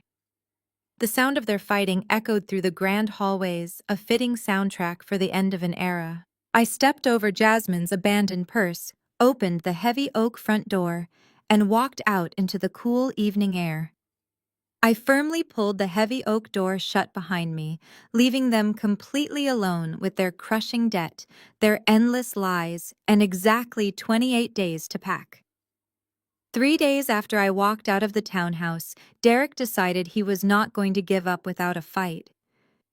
His entire life had been defined by finding loopholes and relying on others to clean up his messes. Since Jasmine had officially filed for an annulment and moved back to Atlanta, Derek was left completely alone with my parents. The reality of the impending demolition was setting in, but Derek's arrogance still blinded him. He genuinely believed the law could protect him from his financial incompetence. On Tuesday morning, Derek walked into the downtown office of a highly aggressive real estate attorney named Mr. Mitchell. Derek had maxed out his final credit card just to afford the consultation fee. He sat in the leather chair across from the mahogany desk, clutching the eviction notice and the property deed. He was determined to twist the narrative and portray himself as the ultimate victim of a greedy corporate landlord. Derek confidently explained his situation. He spun a ridiculous story about how he had lived in the Elm Street townhouse his entire life and therefore had an undeniable legal claim to the property. He threw around legal buzzwords he had quickly searched on the internet. "I want to claim squatters' rights," Derek demanded, leaning forward in his chair. "I have established a long-term residency in that house. My sister cannot just sell the property out from under me and force me onto the street in less than a month. I want you to file an injunction. I know my rights." Mr. Mitchell listened silently. He was an experienced attorney who dealt with desperate tenants every single day. He reached across the desk and picked up the documents Derek had brought. He adjusted his glasses and spent several minutes carefully reading through the Apex Holdings LLC paperwork, the original foreclosure buyout agreement, and the 30-day notice to vacate. The confidence that Derek had carried into the office slowly began to evaporate in the cold silence of the room.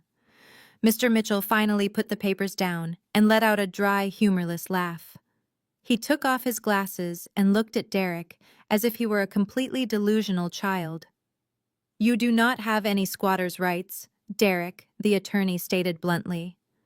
"Squatters' rights, or adverse possession, only apply to individuals who occupy an abandoned property continuously without the owner's permission or knowledge. You are not a squatter. You are a tenant. And you are a tenant with an incredibly weak legal standing." Derek frowned, shifting uncomfortably in his leather chair. "What do you mean I am a tenant?" he argued.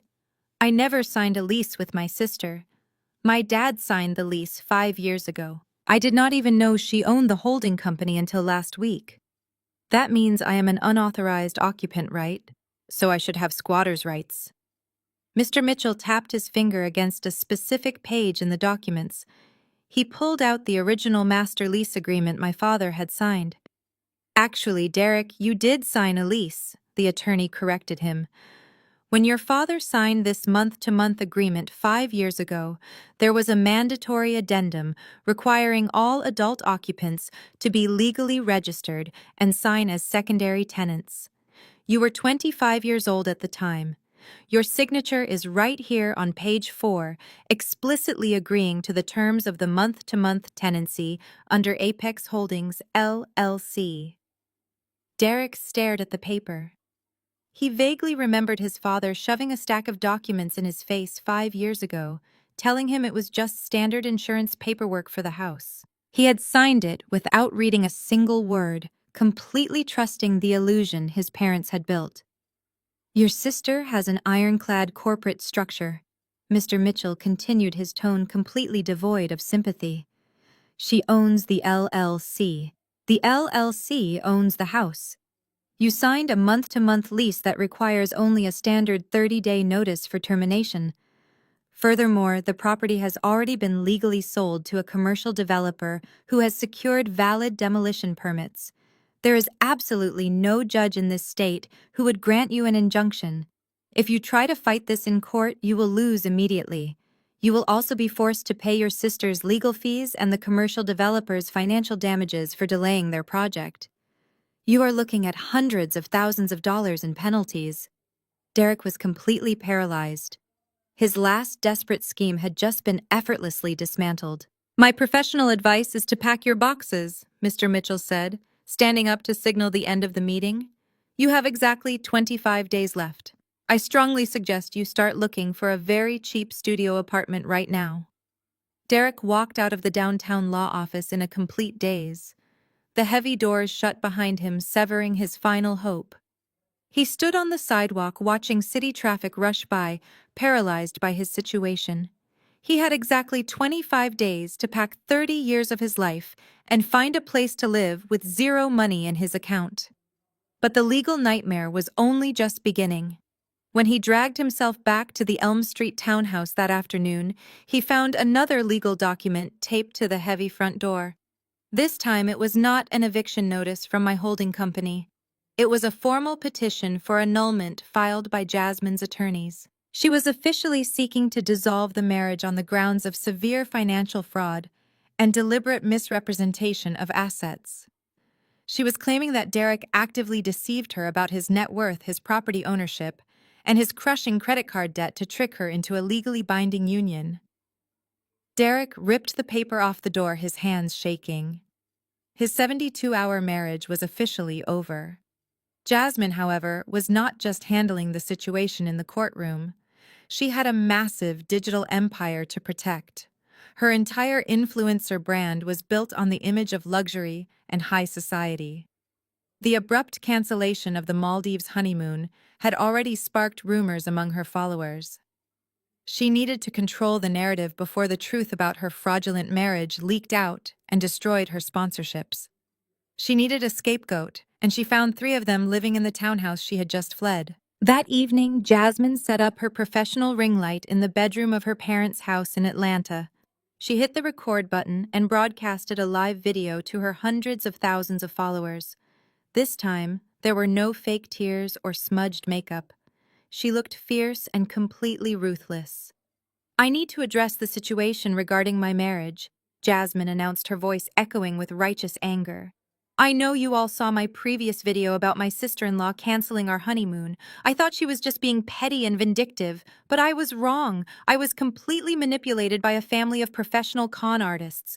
I am officially filing for an annulment because the man I married is a complete and utter fraud." Jasmine stared directly into the camera, dropping the ultimate bombshell on the internet. She exposed absolutely everything. She told her audience that Derek had secretly maxed out $70,000 in high-interest credit cards just to pay for his half of the wedding. She revealed that his parents, Richard and Susan, had been bankrupt for 5 years. She painted a vivid, humiliating picture of a family who leased luxury cars and bought designer clothes while secretly relying on their estranged daughter's charity just to keep a roof over their heads. "They do not even own the house they live in," Jasmine declared, her voice laced with heavy disgust. "The bank foreclosed on them years ago. They have been secretly renting their own house from Naomi for $500 a month. They lied to my family. They lied to me. They tried to use my platform and my success to elevate their fake social status while they were drowning in debt. I am sharing this because I refuse to let these financial parasites drag my name down." The video went nuclear. It was shared thousands of times within the first hour. Gossip blogs and drama channels immediately picked up the story, creating side-by-side compilations of my parents bragging at the country club, juxtaposed with Jasmine's brutal financial exposé. The comment sections were absolutely merciless. The internet, which had blindly attacked my corporate agency just days earlier, completely turned its collective fury onto Derek and my parents. They were branded as scammers, grifters, and the ultimate fake rich family. The real-world fallout was even more devastating. The video quickly circulated through my parents' affluent social circles. By Wednesday morning, Susan began receiving texts from her supposed friends at the country club. They were not messages of support. They were thinly veiled insults and sudden cancellations of upcoming social engagements. People they had spent decades trying to impress were now openly mocking them. The club board even sent Richard a firm email suggesting his membership would be suspended due to outstanding dues they suddenly realized he could no longer hide. Derek could not even dare to show his face at his entry-level office job. His co-workers had all seen the viral clips. The embarrassment was completely suffocating. In a matter of days, the golden child and his enabling parents had lost their home, their marriage, and every single ounce of their carefully manufactured public dignity. In a matter of days, the golden child and his enabling parents had lost their home, their marriage, and every single ounce of their carefully manufactured public dignity. On Thursday evening, I was sitting in my penthouse apartment overlooking the glittering city lights. I had just poured myself a generous glass of expensive red wine and opened a new book when the secure intercom system mounted on my wall buzzed loudly. I walked over to the digital panel and pressed the video icon. The high-definition camera fed directly to my screen, showing the secure vestibule outside the heavy glass front doors of the building. Standing there huddled together in the cold night air were my parents. They looked absolutely unrecognizable. Susan was wearing a wrinkled oversized sweater and her face was puffy from days of relentless crying. Richard looked deeply aged, his posture completely hunched and defeated. The doorman had obviously refused to let them into the lobby, so they were buzzing my direct line from the exterior call box on the street. I pressed the audio button, keeping my voice perfectly flat and devoid of any emotion. "Yes," I said, staring at their pathetic image on the small screen. Naomi Susan gasped, her voice cracking with sheer desperation the very moment she heard me speak. "Please let us upstairs. Please just buzz us into the lobby. It is freezing out here and we have absolutely nowhere else to go tonight."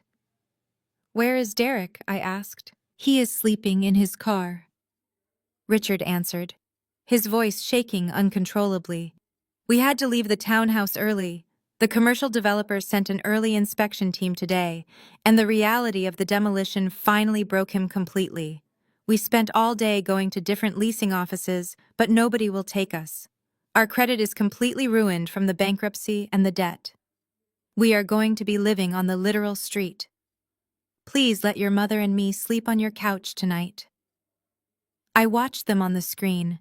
The people who had spent my entire life making me feel incredibly small were now begging for a tiny corner of my living room.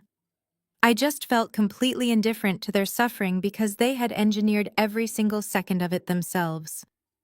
"I am sorry, Richard," I said, maintaining an incredibly polite but detached tone. "But my penthouse has a very specific aesthetic, and I am afraid having two broke squatters sleeping on my couch simply does not fit the high society vision I have curated for my home. You sitting up here looking miserable is going to bring down the energy of my space." Susan let out a loud, wailing sob, pressing her face against the cold glass of the lobby door. "Naomi, please," she begged, her voice muffled by the thick glass. "We are your real family now. You cannot do this to your own parents. We raised and loved you. You raised me to be a financial safety net," I corrected her firmly. "You raised me to be the invisible sister who pays the bills while you shower Derek with endless affection. But you officially revoked my family status last Friday night, remember? You sat at the rehearsal dinner and watched Jasmine ban me from the wedding.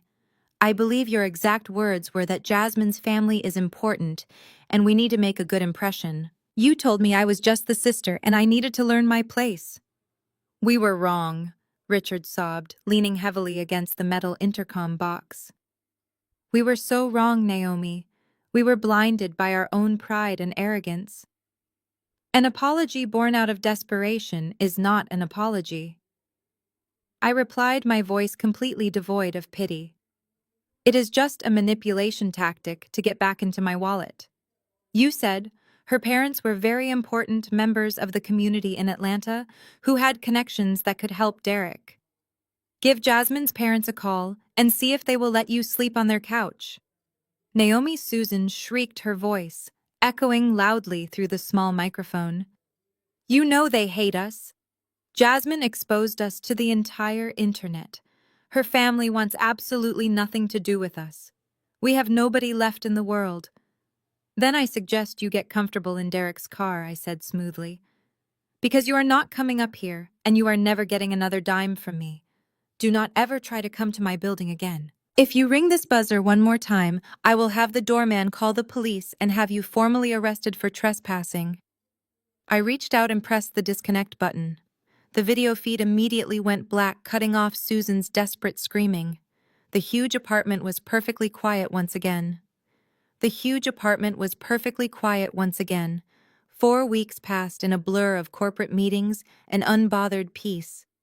The 28-day deadline imposed by the commercial developers arrived with the brutal efficiency of a ticking clock.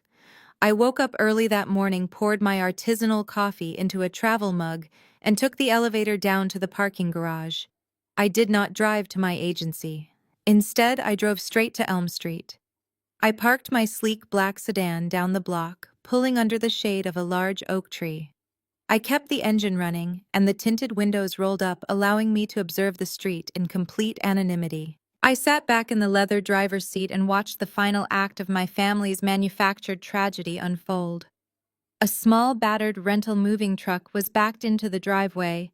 It was a stark contrast to the luxury vehicles that usually occupied that space. Derek was walking out of the heavy oak front door carrying a sagging cardboard box. He was completely alone. Jasmine was long gone back to her influencer life in Atlanta, fighting her annulment battle through her attorneys.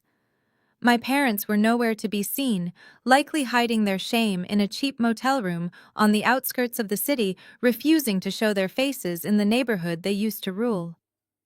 Derek looked physically exhausted. His expensive tailored clothes were replaced by stained sweatpants and a faded t-shirt. The arrogant posture of the golden child had completely collapsed.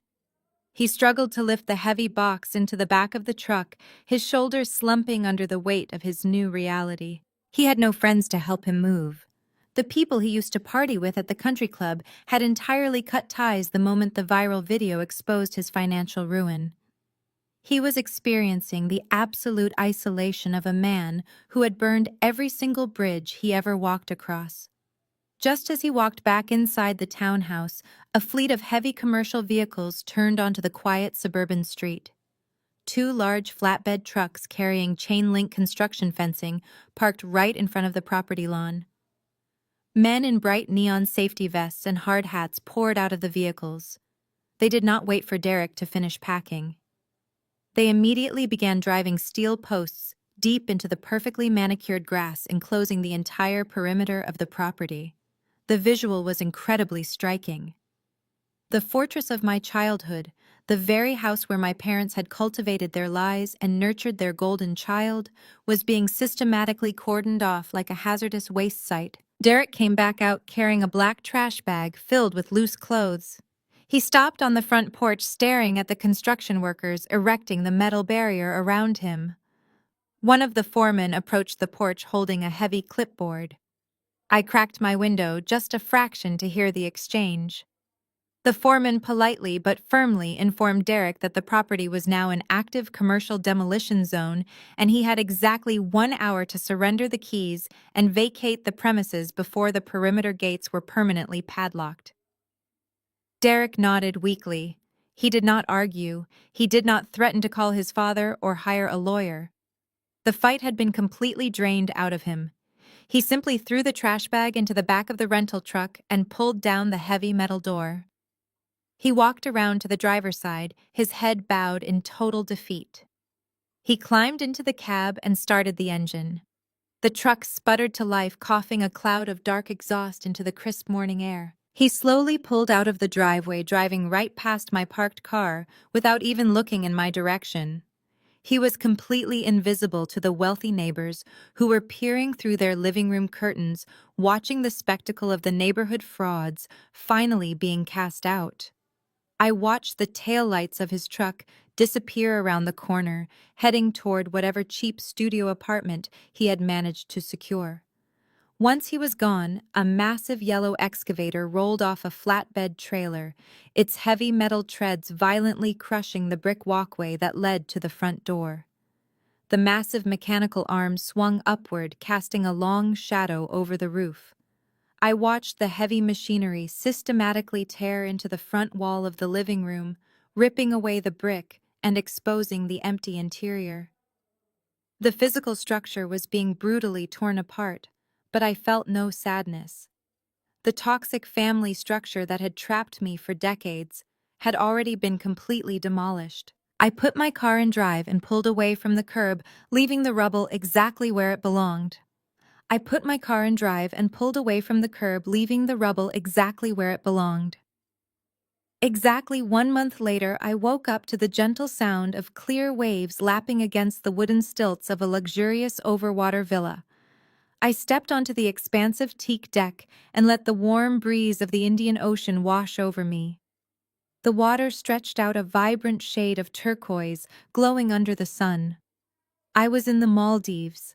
I was happily occupying the exact presidential suite I originally booked and paid for to celebrate my brother's wedding. When the cancellation policies dictated the massive payment was non-refundable, I simply transferred the entire itinerary into my name. I decided to treat myself to the ultimate luxury vacation as a reward for breaking free. I walked over to the plush sunbed and sat down, picking up a glass of tropical juice.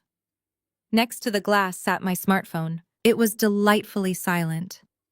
Over the past 4 weeks, I executed a complete communication blackout with my parents and brother. I changed my phone numbers, updated my email addresses, and instructed my corporate staff to reject any contact attempts. The transition was astonishingly easy. Once you remove the people who only reach out to demand your money, the resulting quiet is absolutely beautiful. I did not know where Richard and Susan were living, and I genuinely did not care. I did not know how Derek was handling his crushing debt or the incredibly public annulment Jasmine dragged him through. Those emergencies were no longer my responsibility. For my entire life, my family demanded that I learn my place. They told me my place was in the shadows, working tirelessly to fund their carefully curated aesthetic. Well, I finally learned my place. My place was halfway across the world, enjoying a breathtaking ocean view financed entirely by my own hard work. Many people in our modern society view family estrangement as a massive and heartbreaking tragedy. We are conditioned to believe we must forgive every transgression and endure endless disrespect simply because we share blood. People will tell you that holding firm boundaries makes you a bitter person. But sitting here on this beautiful island, looking at the endless horizon, I can honestly tell you there is absolutely no tragedy in walking away from abusers. There is no nobility in allowing toxic people to destroy your mental health and drain your bank accounts just because they are related to you. Family is supposed to be a safe harbor. If your family is a sinking ship operated by arrogant people who demand you drown so they can stand on your shoulders to breathe, you have every right to swim away. Cutting off toxic family members is not an act of cruelty. It is an act of profound self-preservation. It is your absolute birthright to protect your own peace. For decades, I desperately believed that if I just solved enough of their problems, they would finally love and respect me. I chased their conditional approval until it exhausted my spirit. But the moment they handed me that dinner bill and banished me from the wedding, I saw the truth with crystal clarity. Their love was never going to be real. It was strictly transactional. The second I stopped funding the transaction, the illusion shattered completely. I lost a family that never existed, but I gained my entire life back. I gained my total freedom and absolute self-respect. I slowly stood up and walked to the edge of the wooden deck, looking down at the brightly colored tropical fish swimming peacefully through the clear water. I felt an incredible sense of lightness in my chest. I had successfully demolished the toxic foundation of my past, and I was finally building my future on solid ground. If you are watching this and you are trapped in a cycle of family abuse or financial manipulation, please hear me right now. You do not owe abusers your loyalty. You do not owe them your success. You are allowed to walk away and never look back. Thank you so much for listening to my story today.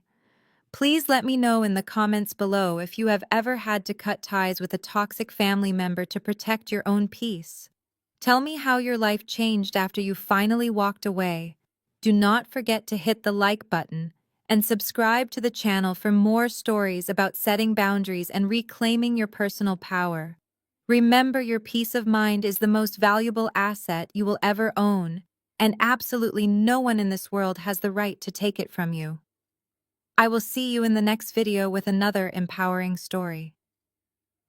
The most profound lesson we can take from this story is that shared blood is never a valid excuse for ongoing disrespect. For far too long, society has pushed the dangerous narrative that family means unconditional tolerance. We are taught to absorb insults, endure emotional manipulation, and quietly sacrifice our own resources to fix other people's deliberate mistakes simply because they share our last name. But this story brilliantly shatters that toxic myth. True empowerment begins the moment you understand that your peace of mind and financial stability are not bargaining chips. You do not have to buy temporary affection from people who only view you as a convenient safety net. For years, the protagonist funded a manufactured illusion for a family that fundamentally looked down on her. She stayed quiet to keep the peace until she finally realized the peace she was keeping was destroying her own soul. When she bravely stopped paying the maintenance fee for their lies, their entire fake empire immediately collapsed. This teaches us a powerful reality about the nature of personal boundaries. A boundary is completely useless if you lack the courage to emotionally and legally enforce it. Walking away from a toxic family structure is never an act of cruelty or a bitter revenge plot. It is an act of profound self-preservation. It is the necessary process of reclaiming your life from those who feel absolutely entitled to consume it. When you sever the invisible strings of guilt and obligation, you finally give yourself permission to truly thrive. You are completely allowed to protect your energy, your hard-earned assets, and your mental health, even if it means leaving your childhood home behind. Please share this reflection with someone who needs to hear it, and subscribe to the channel for more stories about reclaiming your personal power.